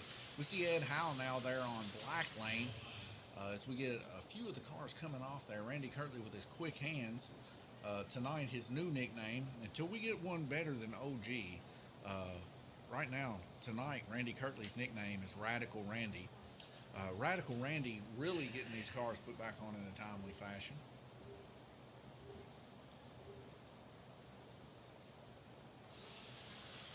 Ed Howe there on the inside, black lane. Yellow lane we see being taken up by Jay Latham. It's neck and neck there as they are in the top four for sure. Jay Latham there in the fourth position. Going to start trying his best to take over Gabriel Kirtley there in third position on white. As we see the car of Paul Woosley there on orange coming off. We see Ed Howe there really just keeping it down on black, running good consistent black lane, staying ahead of the pack, kind of giving it a little bit more gas as he can whenever he sees these cars approach. But the coast of Jay Latham, he's really got that car freed up there on yellow, as that coast was able to reel him back around Ed Howe. On red lane, we see Gerald Suttle there at the old start-finish line. Of course, Paul Woosley there on orange, leading the pack currently. Gabriel Kirtley on white lane, coming in from the backside of the wave of the pack, as we see the red lane of Gerald Suttle getting passed by Gabriel Kirtley. Gabriel Kirtley really wanting to reel in Paul Woosley there on orange, giving it his best opportunity, but he knows better than to push it any more than what he's doing right now on white lane. Because if you push it any more than that, it could be a high-speed come apart. We see Jay Latham coming off on yellows. He gets put back on quick by Radical Randy. We see Glenn Burden there on blue as Jay Latham's really trying to reel him in. But Glenn Burden has got something for Jay Latham as he's able to hold his own there on blue, carrying that speed very well. As we get another car to come off, either Tom Payton or Glenn Burden. I believe that to be Tom Payton's car. I like to call his car the Batmobile, as if you was to be able to see it, it's got some really beautiful magenta mixed in with some purple hues and black metallic. It looks like the Batmobile. There back on the black lane, we see Ed Howe still leading the way currently as he's trying to reel in Jay Latham there on yellow. We see him neck and neck there, and he's able to inch out Jay just by a hair as we see that the track itself is shorter. The sound of the cars crashing, we see just a little bit of a hiccup of Jay Latham to protect his car there, giving the leeway to Ed Howe as Ed Howe was giving it the beans the best that he possibly could. Gabriel Kirtley up top, white lane. Will they be able to reel him in? We see Ed Howe just easily passing Gabriel Kirtley there on the white lane. The difference between probably about 4.5 foot. Jay Latham close on the heels of Ed Howe, passing Glenn Burden on the inside. As we see Glenn Burden there, not very much giving up leeway to Jay Latham, trying to reel that extra little bit back in. Glenn Burden giving it at his best. Also, they're coming back up on Gabriel Kirtley as Jay Latham comes off there for the end of the red flag. Possibly got another second or so to maybe get another lap in. Gabriel might be in the dead zone, possibly. Ed Howe giving Gabriel a gentle nudge there on white as they do get an extra little bit of a blip. Ed Howe coming around the high banks of the track. As we go to the track mate here, we see Ed Howe, total laps of 2:28, now taking over the lead from Paul Woosley. 4-lap difference between these guys. So we see our top 5 even in the 70 range here, as these guys are really reeling it in between each other. Sam Nelson, I guess, being out for the rest of the race. Tom Payton, our low end, just 9 laps difference now as we reel in the total lap difference from the very end to the front by another lap. We're really tightening it up for the last race here for the Fairview IT Cup Series race.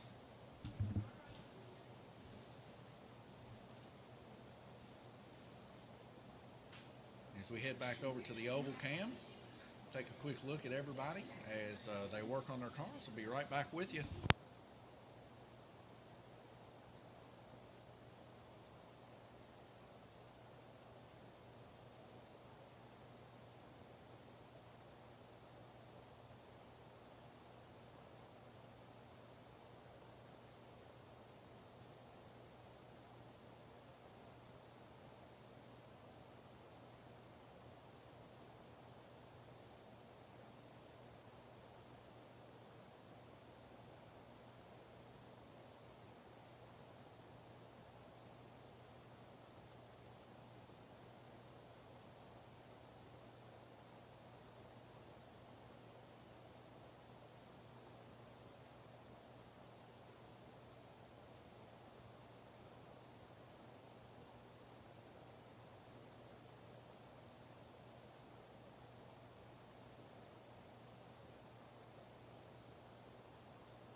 20 seconds to go.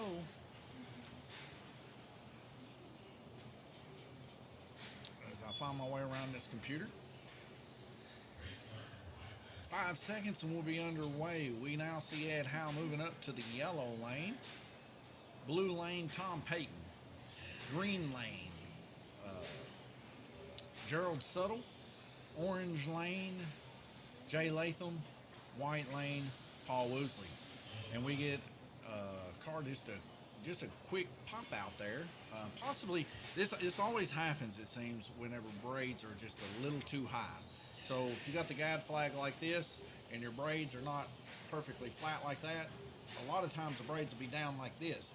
If they're down like that, that causes pop-out issues if people are too aggressive on the trigger. You really want to keep those braids as flat as you possibly can while still making connection with the track. As we head back underway, we see Paul Woosley there on white lane. Going to suffer some lap lossage here, but him and Gabriel Kirtley both neck and neck here on the same pretty much principal lane. White and red, I guess you would say, would share as we get a full speed come apart. You see Jay Latham's car deep into the backside of Paul Woosley's Fighting Rooster car. Gerald Suttle leading the way there in high banks with his beautiful Twilight body. The black car, also known as the Batmobile of Tom Payton, coming up the back there. As we get back underway, we see Ed Howe there on purple lane, still giving it to Beans to the best of it. I mean, Glenn Burton there on purple lane, still giving it to Beans exactly from what he was doing the previous race. Ed Howe actually on yellow lane. Ed Howe currently your leader here as his car is really coming into its own as it finally wears in those brushes. Jay Latham there on orange. We get a car coming off and a wheel coming off there in the high banks of the track. Gabriel Kirtley is on it.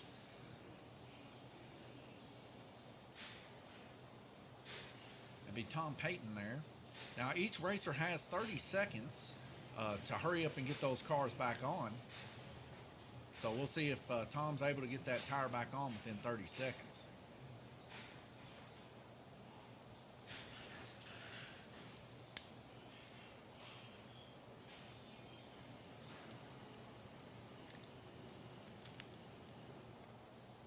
And Tom Payton was able to do that in quick-like fashion. Tom Payton, Formula One fan, also IndyCar fan. So he knows about good, quick, fast pit stops.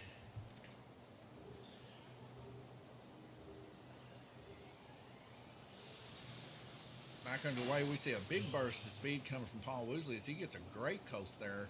Or I'm sorry, Jay Latham as he gets a great coast out of orange lane.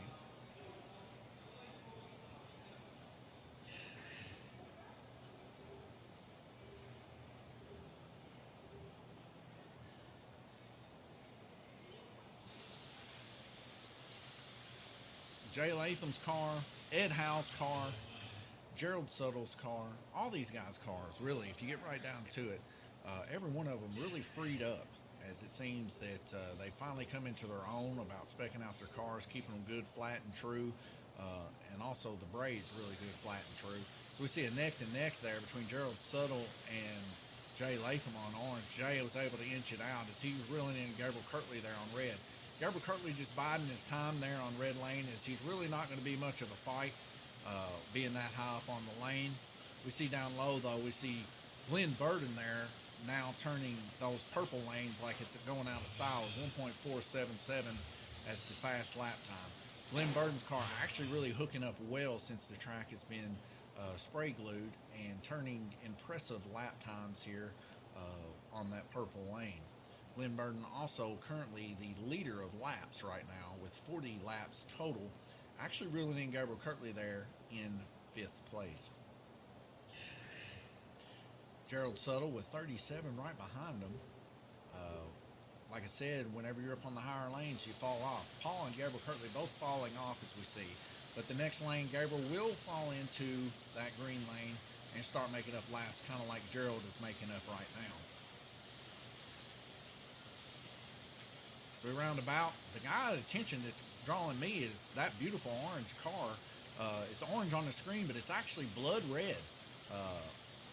That's Jay Latham's car, nicknamed the Venom body, as it looks like the comic book character Venom. Actually, I think this one's Carnage. The other car on the orange track that he was running was actually Venom. This one's actually Carnage. Carnage being the red symbiote in the Marvel universe. So we go back green in there. We can see just how fast that coast is for Jay Latham as he's running through that orange lane. He's able to actually pass Glenn Burden on purple. As Glenn's car is starting towards the end of this heat to get a little bit looser there on purple, possibly just from dirty tire. And these things, they do happen. The dry slick of the track can cause it too. We see Paul Woosley getting put back there on white as we see Paul and Gabriel barely able to inch by the incident there that took place. Jay Latham was actually involved in that. Radical Randy getting that car put back on the green.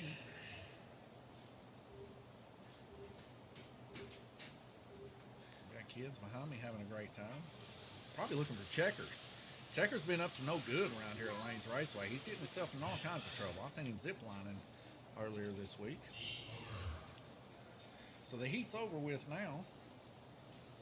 And we can run to TrackMate here real quick. See how good Glenn did on that. So Glenn there, 77 laps. Like I said, he was really hauling the mail there on purple. Glenn loves the purple and black lane. As he was able to really stay loose enough to catch those really good laps. We also see his average lap times ticking up into the 70s now. 72.2 average laps. Like I said, look at this top field here. This is your top 5 individuals here in the 70s. And then we got the other two that are still contending here, Gerald and Tom, and they're right on the neck of it. We've dropped back down now to 10 laps is the difference separator between our very front runner and our very bottom. But we'll see this stuff start to mellow itself out. We'll probably stay within 9 or 10 laps average between the top and the bottom, which is pretty much statistically the average for the most part when you're running these races. If they're really running tight, it's probably within 7 or 8 laps, but these guys are really doing very, very well for a lot of them being as new to the race as it is. We see Tom Payton there in the top right of your camera there by the Golden Star, working hard on his cars. He had a little bit of an issue that last race. We noticed that the rear car tire came off in the high banks. Gabriel Kirtley picked that up in his car, and he was able to get that car put back in a quick fashion.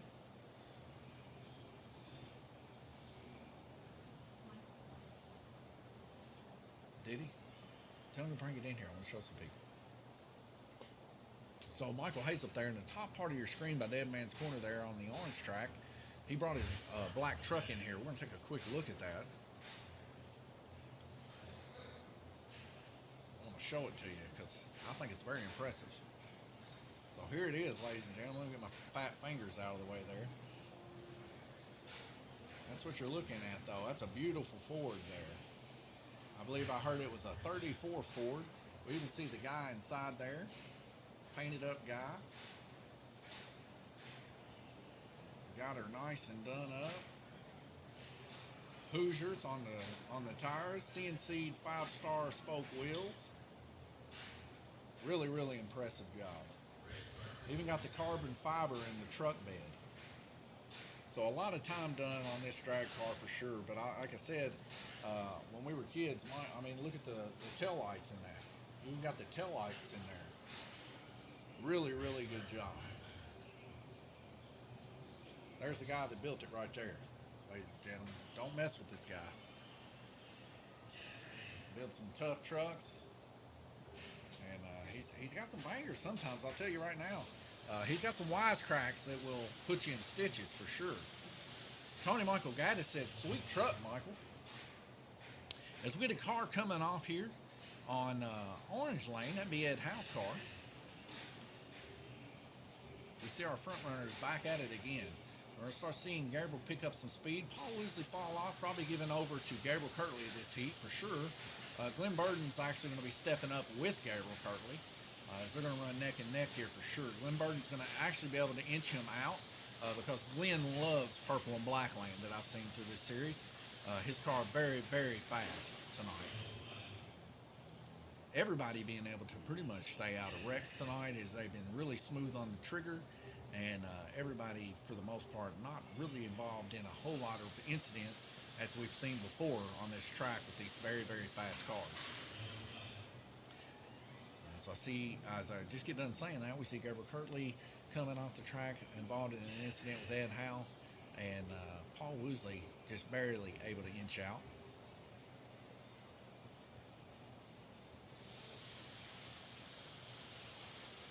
Oh, so we see Ed Howe's car just get a little bit of a love nudge there.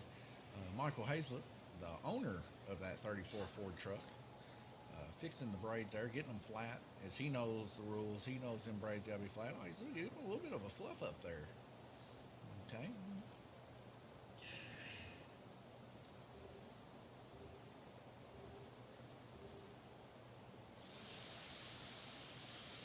As we see the wave forming here, Gerald Suttle leading the wave. Gabriel Kirtley close behind, as we see Ed Howe getting a little bit of a love nudge from, I believe it was Gerald.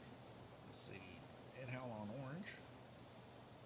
Gerald Suttle on blue, yeah. So a little bit of a love nudge there through the crook of the track. Not to be expected every time, but sometimes you just get in that right position, and there's really nothing you can do as fast as these cars are moving. These things, they take place, and just those little love nudges, whenever you get tied up, that's what happens. Everybody's running for position, everybody's running for laps here, but we get the the track shut off in a quick fashion, so that you only pretty much lose one lap for a wreck. We see Ed Howe back in the mix here on the orange lane, as he gets passed very, very quickly by Gerald Suttle on the blue lane.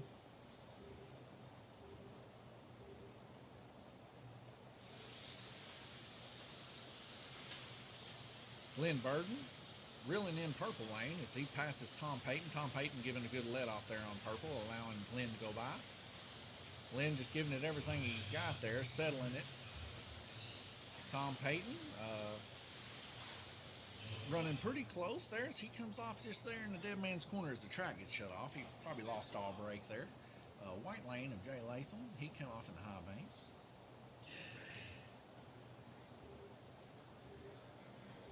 Right now, it looks to be that Gerald Suttle currently turning the most laps with 43 right now.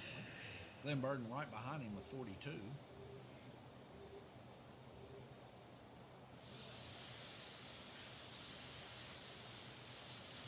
Gabriel Kirtley now on green lane, running very smooth compared to what I've seen most of the night on green, as he gets a nice, beautiful coast there into the high banks corner.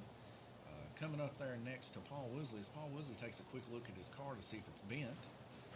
He's getting that block, I'm sure, to see. Paul Woosley currently on red lane. If you run red lane a little bit overzealous, you can get the back of the body to touch the outside wall. As you can see, some of the wear marks here coming around the high banks corner there. You can see the darker areas.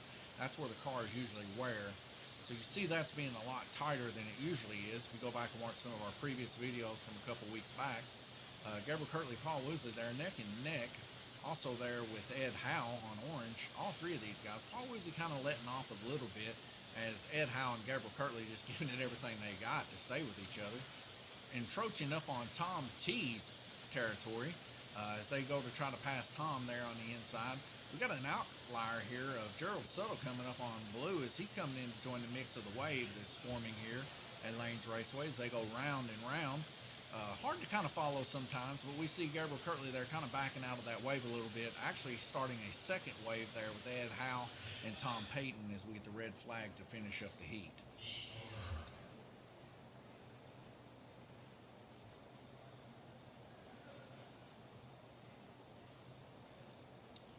So here on the track, mate, we can see that we're 67 laps at the bottom. Tom Payton increasing a little bit, 74 at the top. So we are actually squeezing that in from 10 laps to 7 laps difference between them.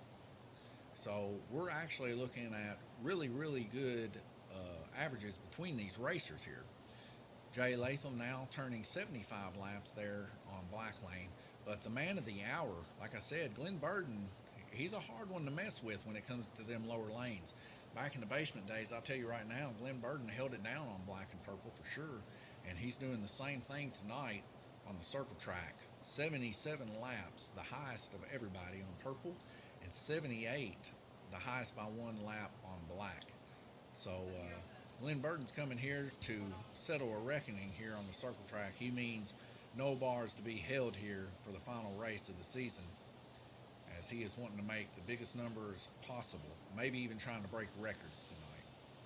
As we head to the oval cam, you can see these guys working diligently on their cars. Ed House spraying his down. Jay Latham blowing some duster in his to cool it off. Everybody just trying to keep their motors cool. Old-fashioned way, the good old saliva way. Tommy T there giving the good old air blow down. But everybody just trying to keep their motors cool, trying to get every ounce of horsepower they can out of these little babies. And we got a minute and 8 seconds left to go before we go back green, and I'll be right back with you.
All right, ladies and gentlemen, we're back.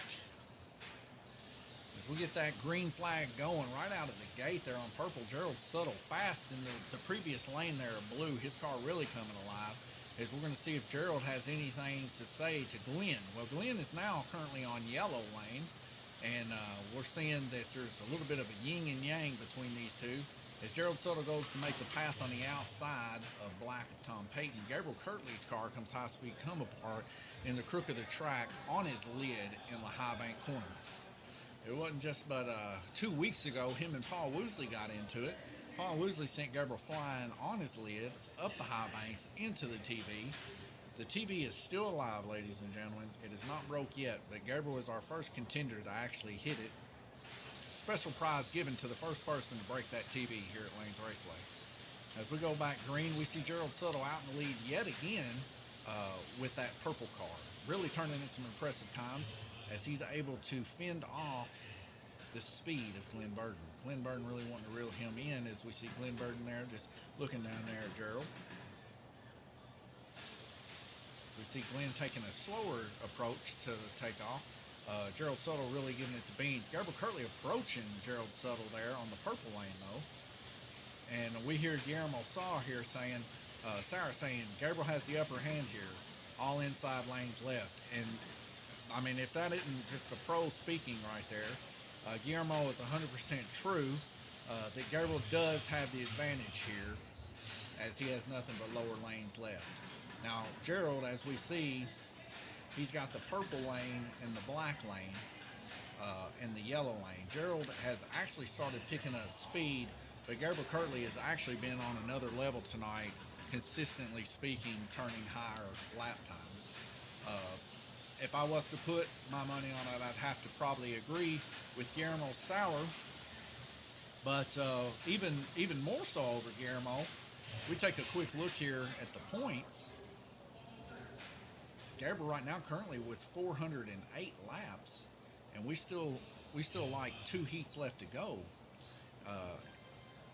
We can see that if Gabriel can keep his car alive here, just from what we got here in the current standings, the championship standings between him and Randy Kirtley, Gabriel Kirtley can actually dethrone Randy Kirtley. So something to keep our eyes on as we approach the end of this race for sure. Just like he had made a post earlier this week, it's anybody's ball game, and everybody can move up. So we're seeing that right now. Gabriel Kirtley giving it everything he's got. We got him. We got Glenn Burden giving it everything he's got.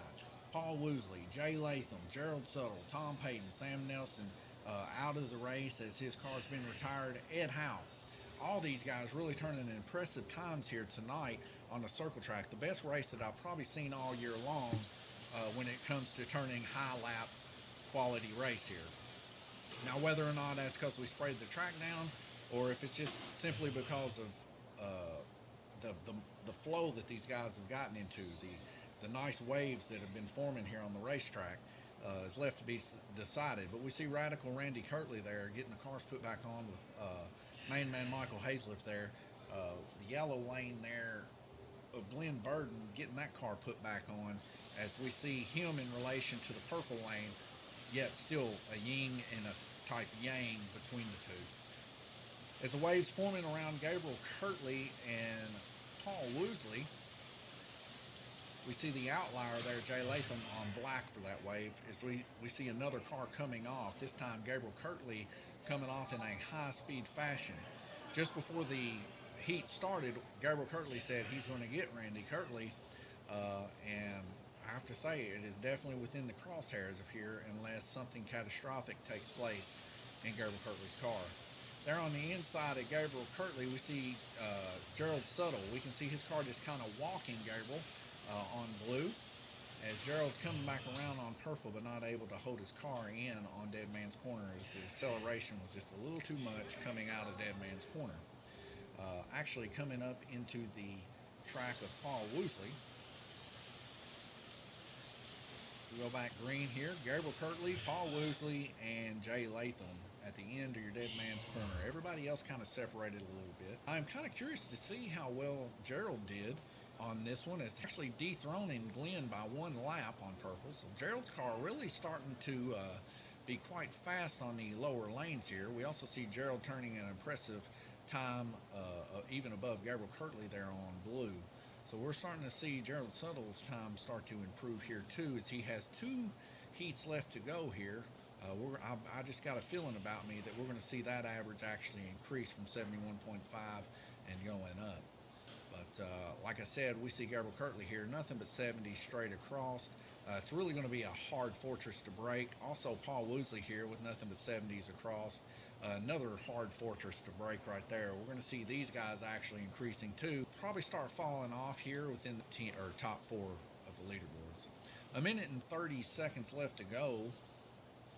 I'm going to head over to the oval cam yet again so you can watch these guys hard at work, and I'll be right back with you.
All right, 5 seconds. We're going back green.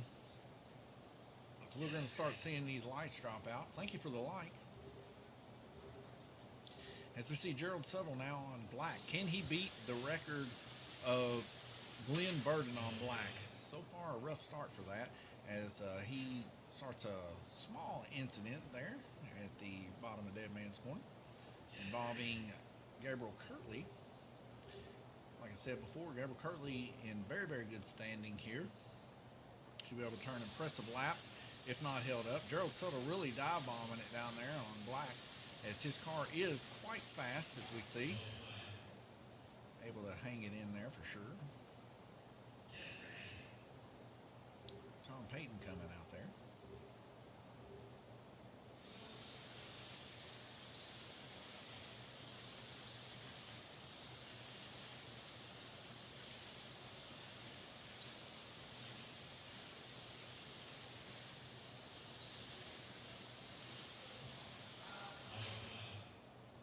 Another yellow flag there. Paul Woosley getting his car under control there on blue.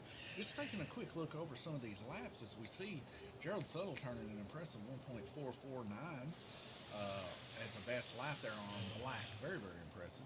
As we see Gabriel Kirtley there 1.57 tenth of a second off. Paul Woosley also in the 1.5s with Glenn Burden. Ed Howe, of course, falling back a little bit as he's on red lane. Jay Latham also turning 1.722. Kind of slowing down a little bit on the green lane there for Jay Latham. As he may be experiencing some issues with his braid possibly.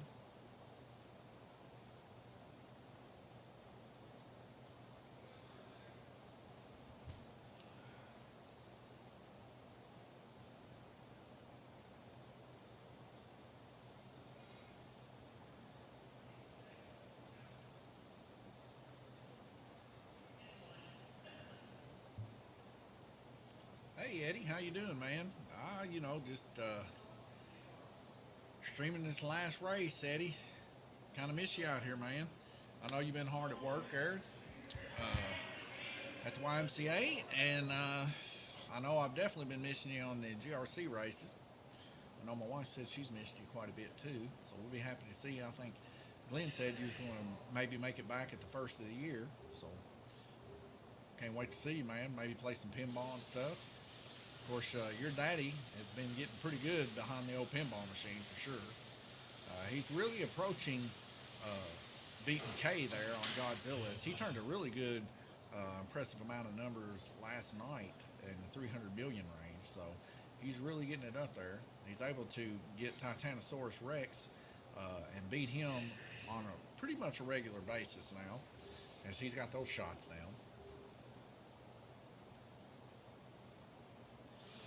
Jay Latham there on green, as we see letting off a little early there for green in my point of view. As we see Ed Howe going by. Jay Latham actually blipping the trigger, allowing that to take place. So credits to Jay Latham as we get another car to come off, and I believe that to be Ed Howe. Well, Eddie, I'll tell you what, man, this new series will probably be right up your alley for sure. I don't know if you've heard about it yet, but the new series, GRC's on the oval track.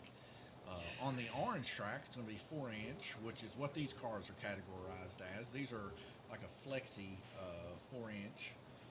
Then we have drag races that settle first through fourth, and they get to pick their lane. So it'll be single elimination, and that's how we're going to dictate who gets to choose their lane. As you know, the randomness of being able to be dropped into this circle track, as you know, if you get started out on red or white, you're at a huge disadvantage as people are still trying to get that rhythm going early on.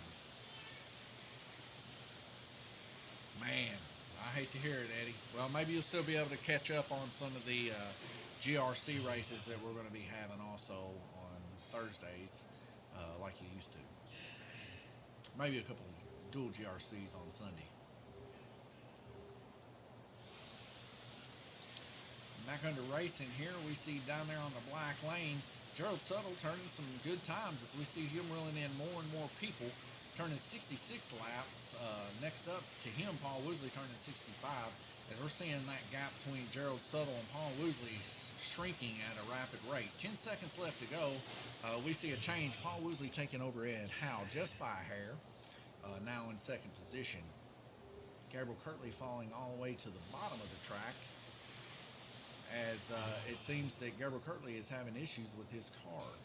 So maybe spoke a little bit too soon as to knocking Randy Kirtley off the T-top tip top.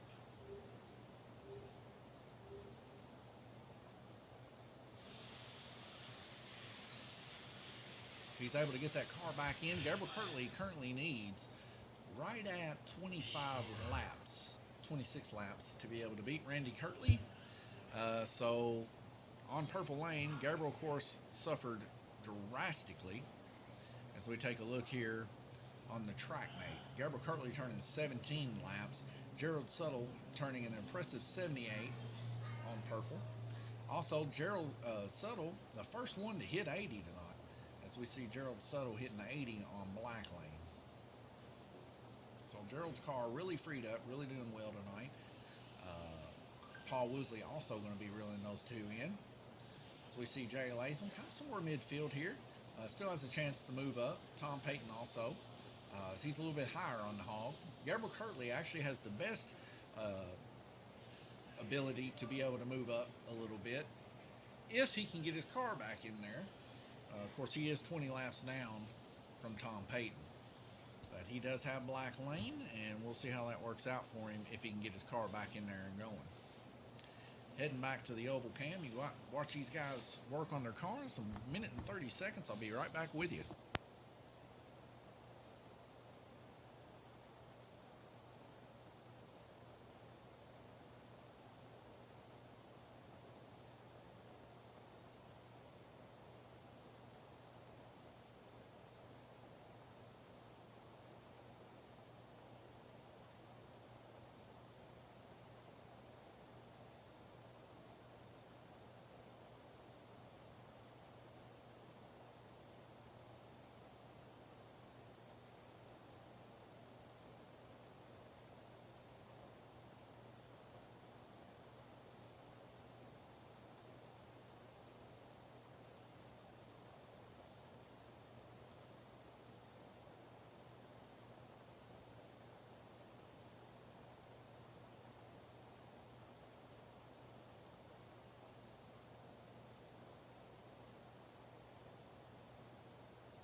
Ten seconds left to go. Just talked to Gabriel Kirtley. He spun a gear, so he's in trouble. Yeah, Guillermo, you're all right. Gabriel was coming back until his car decided to give it up. He ended up spinning a pinion gear, so he gets it sorted back on. As soon as he did, he ended up getting solder inside of the pinion. So these are issues that he has suffered with. So that may actually hurt his spur gear a little bit. We'll see how it works out. He's there on Black Lane, 456. He said he needed 580. I thought earlier he said he needed 480. But anyways, he needs 580. So he is definitely not going to be able to reel in the OG Radical Randy Kirtley. But a valiant effort nonetheless. Early on in the season, of course, him, Tom Payton, Jay Latham, even Paul Woosley at the beginning of the season suffered quite a big loss with motors, gears, pinions, tires, the whole nine. It was rough at the very beginning of the season, as you guys know. And, if it would have went just a little bit better for them, they may have had a better chance. But Randy Kirtley, he got lucky when he needed to get lucky, and he got laps when he needed to get laps. So it looks like Randy Kirtley is going to be your victor, your first place victor for the 2022 first series at Lanes Raceway. Now it's just questionable whether or not Gabriel Kirtley is going to have to be deseated tonight from his second position. Also, we see Ed Howe there coming into a really good collision with Glenn Burden and Paul Woosley there on purple. Just a little bit of a come apart there. Which is not what Gabriel likes to see, but like I said, he has been struggling quite a bit when it comes to the oval track. And I hate to see it, as he gave so much effort, at least in the past month and a half, 2 months, really trying to tone his car in to try to catch Randy. Randy, of course, he stopped about mid-season, said that's all he needed and it was going to be good enough. But he actually had Randy scared Friday night, as you guys seen in the stream, as he had to get back in and run him another race on the orange. Now, of course, Randy settling down in that first position for the first season here at Lanes Raceway. But it's been an exciting season. Every one of these guys really put in the effort.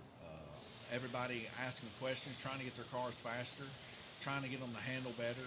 And I think we succeeded in droves when it comes to this, as we've seen each and every one of these guys grow as race car drivers, not only grow as NASCAR racers, but GRC, and even drag racing, as some of these guys have gotten involved in it and actually have started doing very, very well in it.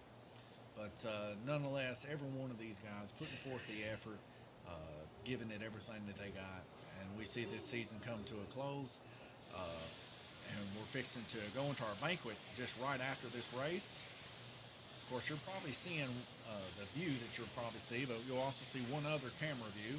I'll try my best to be a good cameraman, but we'll see how that works out as we hand out the money and we end this series on a good high note for each and every one of these racers, and we appreciate them and thank them for helping us here at Lanes Raceway get a good following.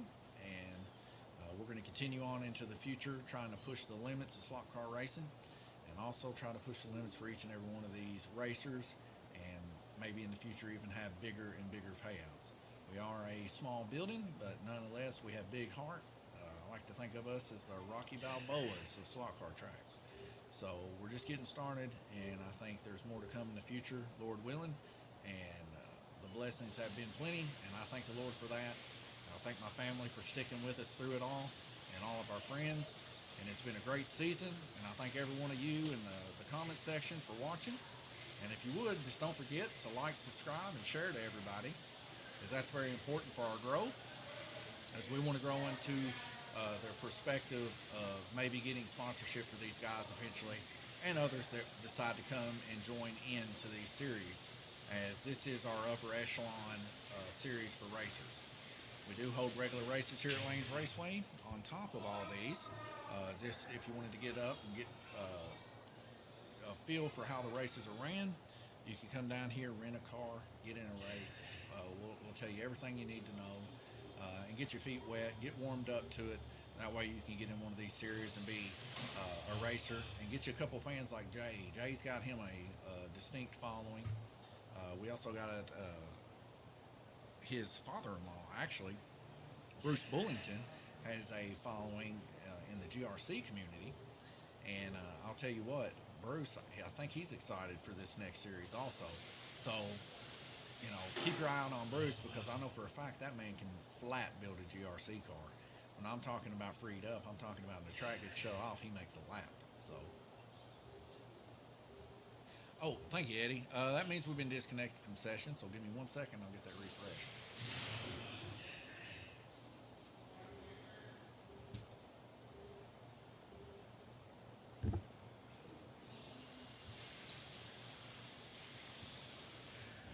Yeah, that happens from time to time. It times out. It's tied to the internet. Tony Michael Gaddis, Bruce. Yeah, so see, like I said, he's got him a following. And Bruce, rookie at the beginning, whenever we first opened Lanes Raceway, he was here about a month or so after we opened, and he just fell right in love with the community, fell right in love with how these races are ran, and the tinkering aspect of getting your car freed up and running good and true. He's had so many questions, so many gear ratios, and I'll tell you what, Bruce is a shining star down here for sure in the GRC community and in our hearts here at Lanes Raceway. So just stick around. We're going to go to the Oval Cam, but we're going to get some stuff set up here. We're going to go right into the banquet, where we're going to start handing out the prizes for each and every racer that's here tonight, and give them an opportunity to say a few words.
Okay, so my brother right now is currently getting the final totals up to see where everybody stands. Just kind of did a review with the guys that are still left here. As we're getting things underway, it'll be just a few moments whenever I get a little bit more information. In the meantime, I'll just leave the microphone on. You guys get a little bit of atmosphere and talk to my wife real quick about a few things as we get underway. And stick around for the celebration. Where's the,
Test.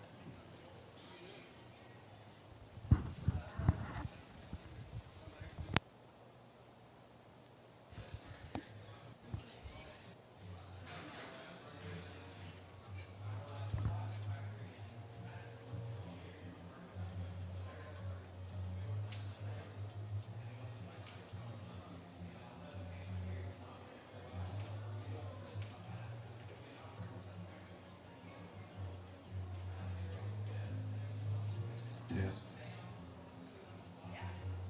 Test. Test.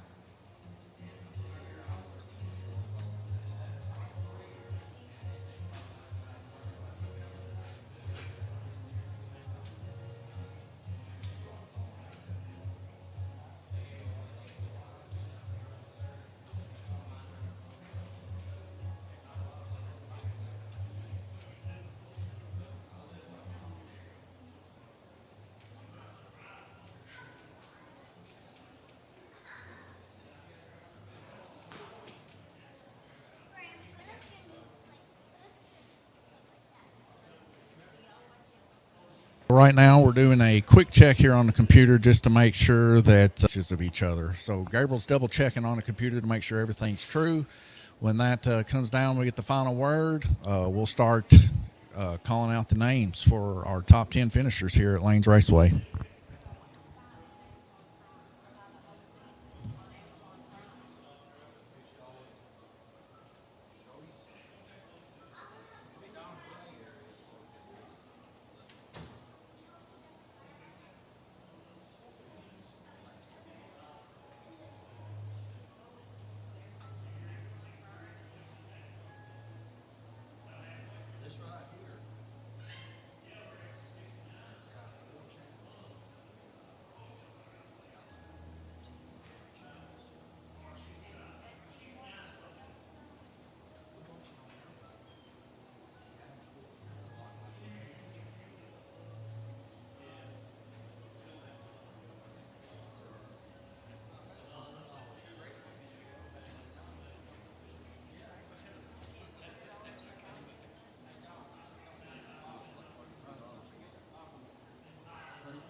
I guess it's good. I mean, I've looked at it 3 times. You can look at it.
All right, everybody. If I can get your attention, all racers, everybody involved here at Lanes Raceway, we're fixing to get underway for the series final, basically, where that we're going to hand out everybody's prizes. Just want to say a small few words here. I know from me and T both that it was very special for us to start something like this here in a small town like this. Told my brother when we first started that it would be tough to do it in such a small town, but me and him both had the faith that this town could do something like this, and we were excited to see such a great turnout of people. Every one of you racers really have a special place in my heart. Whether you finished in first or not, y'all mean a lot to me. About to make me tear up. Y'all mean a lot to me. You mean a lot to my wife. You mean a lot to my family. And just thank you for being there for us. And I hope you guys will be there for us in the future when we start new series. But I'm going to get underway, and I'm going to put this mic down as I got it a little too loud over there. I can't really go over there right yet, but I'm sure everybody can hear me off of this mic just fine. But anyways, Gabriel's got it all updated right now. Let me get on my phone here because that's how I'm looking at it. And we're going to start with 10th place. Our 10th place finisher is Sam Nelson. If you would, please come up here and accept your prize.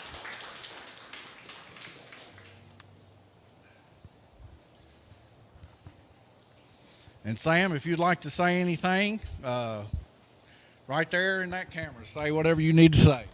It's been a unique experience, ups and downs, and more downs than I'd like for it to be, but I've had a great time. It's been awesome. Thank you for putting it on. Sam, thank you. Appreciate you. All righty. Well, we do appreciate Sam. Sam's been there since the beginning with Dad. When they used to go slot car racing around whenever I was just a young tyke, when Dad had his track there. Yeah. So as we go to 9th place here, Tim Hall, not currently here. So we'll go ahead and move to 8th position here. Tom Payton, if you would, please come up here and accept your reward.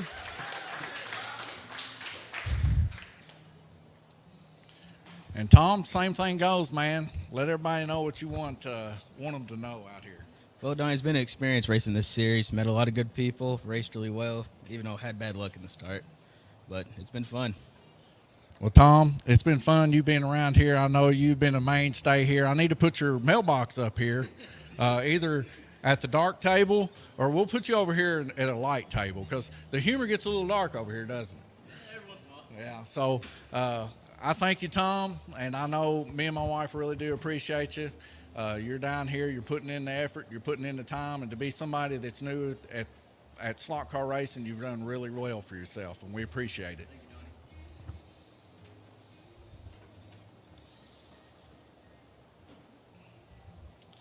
Donnie. Okay, so 7th place is going to go to Gerald Suttle. If you would, please come up here, accept your reward. And Gerald, if you'd like to say something to the people. This is all family here. During the race, it's a different story, but everybody in here is all family, all good people. Glad to race here. I appreciate it, Gerald. Thank you.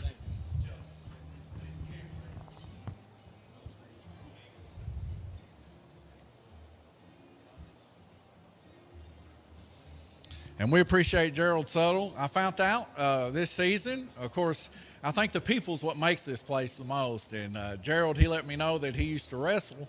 And I looked him up, and I seen pictures of him, and he used to legit be a wrestler, if y'all didn't know that. Maybe he'll tell you some stories.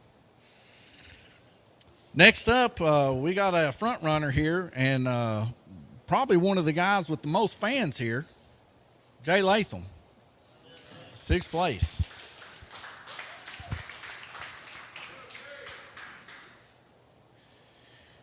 Jay, we appreciate you, man. If there's anything you'd like to say to your fans, let them know. Well, I appreciate y'all watching. It's been ups and downs this season, but everybody got better as the season went on, and it's been real fun. Well, Jay, I appreciate it, man. I know you used to be back with us there in the old Orange Track days, and I know you have very much progressed in a huge amount of way, so much that you scared Gabriel several times on this oval track. And just seeing you and also your father-in-law, Bruce, just take just a real serious interest in slot car racing. It really means something, and it's really good for the slot car racing community. As you and I both know, this can be taken to a level of seriousness that will show and prove benefits. Thank you, Jay.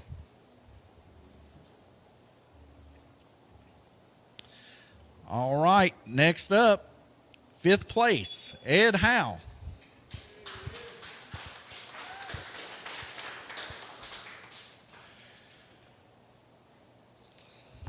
Ed, thank you. Ed, I just got to say something here before I let you have the mic. We appreciate you really dearly. You were here whenever we had the kids' free day, and I'll never forget that, man. You were a big help, especially when we first started and it got hectic. And you know how I get. I get a little wild. I get a little upset. And you really kept my cool that day, and you were truly a brother that day for me, and I appreciate it, Ed. Well, I've known you and Gabriel and Randy most of my life. I've raced with you all for over 20 years on these tracks. We are family. And I want to be here to support you all because you all take time to do something for the community where I grew up at. Even though I don't live here anymore, I want to continue to support you all. Anything I can do to help out, I want to be here for it. This is a great opportunity for many people, including myself.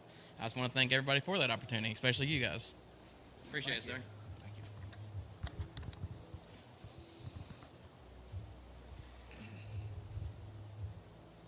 you. All right, next up, we have Glenn Burden, 4th place. Thank you, Glenn. Would you like to tell your fans anything? Hey, this cuts into my Don's Godzilla time, so I'm glad the series is over, so look out, Godzilla. But you finished 4th behind 3 racers like Randy, Gabriel, and Paul. You can't complain. And all these guys over here, it's just one big group, one big family. If somebody breaks, we're all there to help, So it's just like racing regular cars. So enjoy the experience. Get ready for GRC. Thank you, Don. Thank you, Glenn. I'll tell you what, Glenn's very close to my heart. As everybody that's around here knows, Glenn is here when we open the doors. Me and Glenn, a mainstay here for sure. Need to get him a mailbox put up here.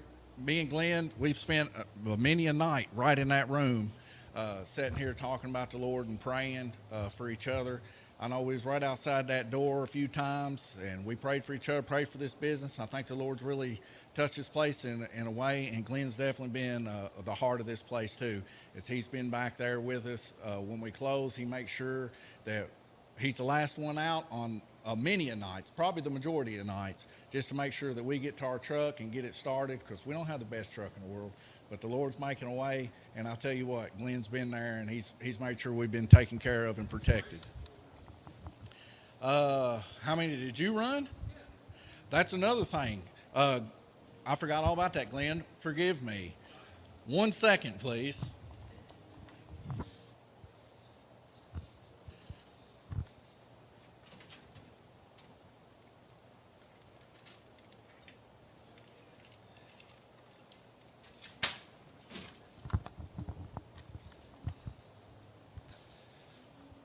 Glenn, I'm glad you said that. Come back up here, you get another reward. Glenn Burden, literally, like I just said, a mainstay here. The only person to race every single race in the Fairview IT Cup Series. And by that deserves a reward all to its own, because that shows you his dedication to what he believes in racing, and that he believes that everybody's got a chance. And I believe that you deserve an extra $100 bill just for being in every single one of these races, Glenn, and we appreciate you. There's another thing. Paul Woosley, I let up a little bit so he could get 3rd tonight.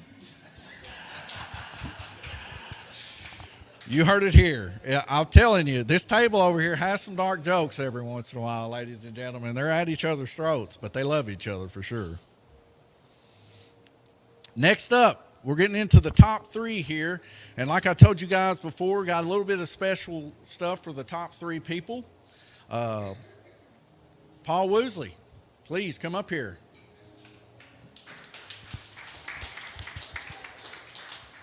Let your fans know something, and let it all hang out.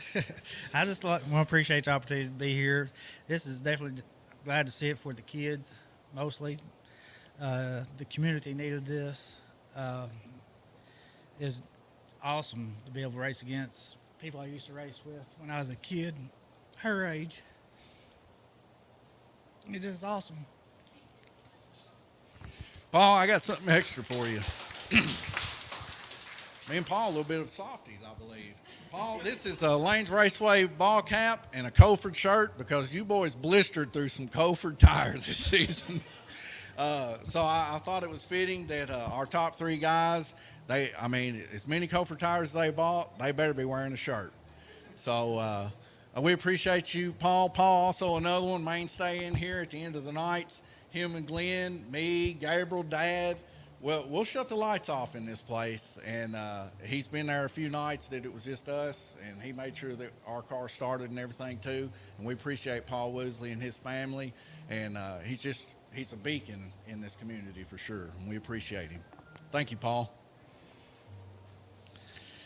Next up, Lanes Raceway wouldn't be Lanes Raceway without this guy because Lanes Raceway wouldn't exist. So, this one's Gabe. It's my brother. Love you, Dad. You heard it here. That cheater comment's probably true. But no, Gabriel, you mean a lot to this community. You're the one that have all this stuff to get started up and going. You know we appreciate you. You know we love you. And that second place was definitely earned. I thought you was going to be able to pull off from Radical Randy, Octopus Arms, OG Kirtley. But it wasn't in the bag this season. But maybe next season, as we know, he's going to have that radar on his head or that mark on his head. You got anything you want to tell anybody? Well, just thank everybody for coming and supporting this. And, I do remember whenever we were 5 racing with Paul down with Dad's place.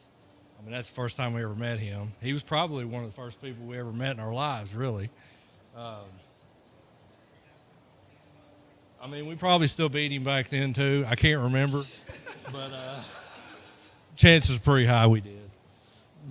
But no, I love messing with Paul. He's pretty funny. And, of course, Dad and Glenn and Christy and Sam and Gerald, everybody, Ed, Tom, he's a fixture here. Jay, me and Jay talk a lot of trash. I love it. Just thanks, everybody. Thank you, Gabe. All right, it boils down to this. The man of the hour. He's had many nicknames throughout the season. He started out, a guy we call Hebrew National, gave him a nickname, I believe it was on the internet, OG Randy Kirtley. So that stuck for a while. Then he started putting on cars really, really quick. So I had to give him old Octopus Arms Randy Kirtley. He didn't like that one so much. Tonight he got him a new one. With that hat turned around backwards, looked like over the top Sylvester Stallone. I had to call him Radical Randy. But tonight, our first place winner, well-deserved, as he is one of the most competitive men. Growing up with this man is the reason why me and Gabriel were so competitive. Randy Kirtley, would you come up and accept first place?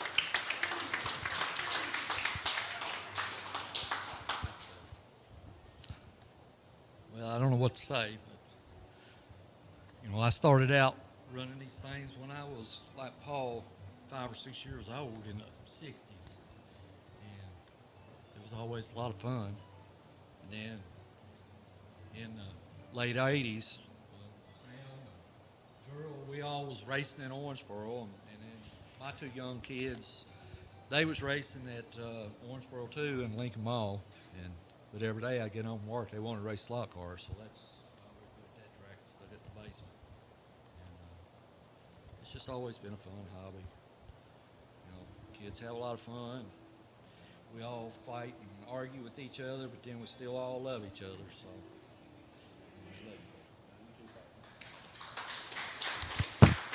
Now Don't forget your Lanes Raceway hat number 2 and Cofer shirt. Oh, and also, Paul Woosley got you this so that, but I think Paul wants to spray it all over you.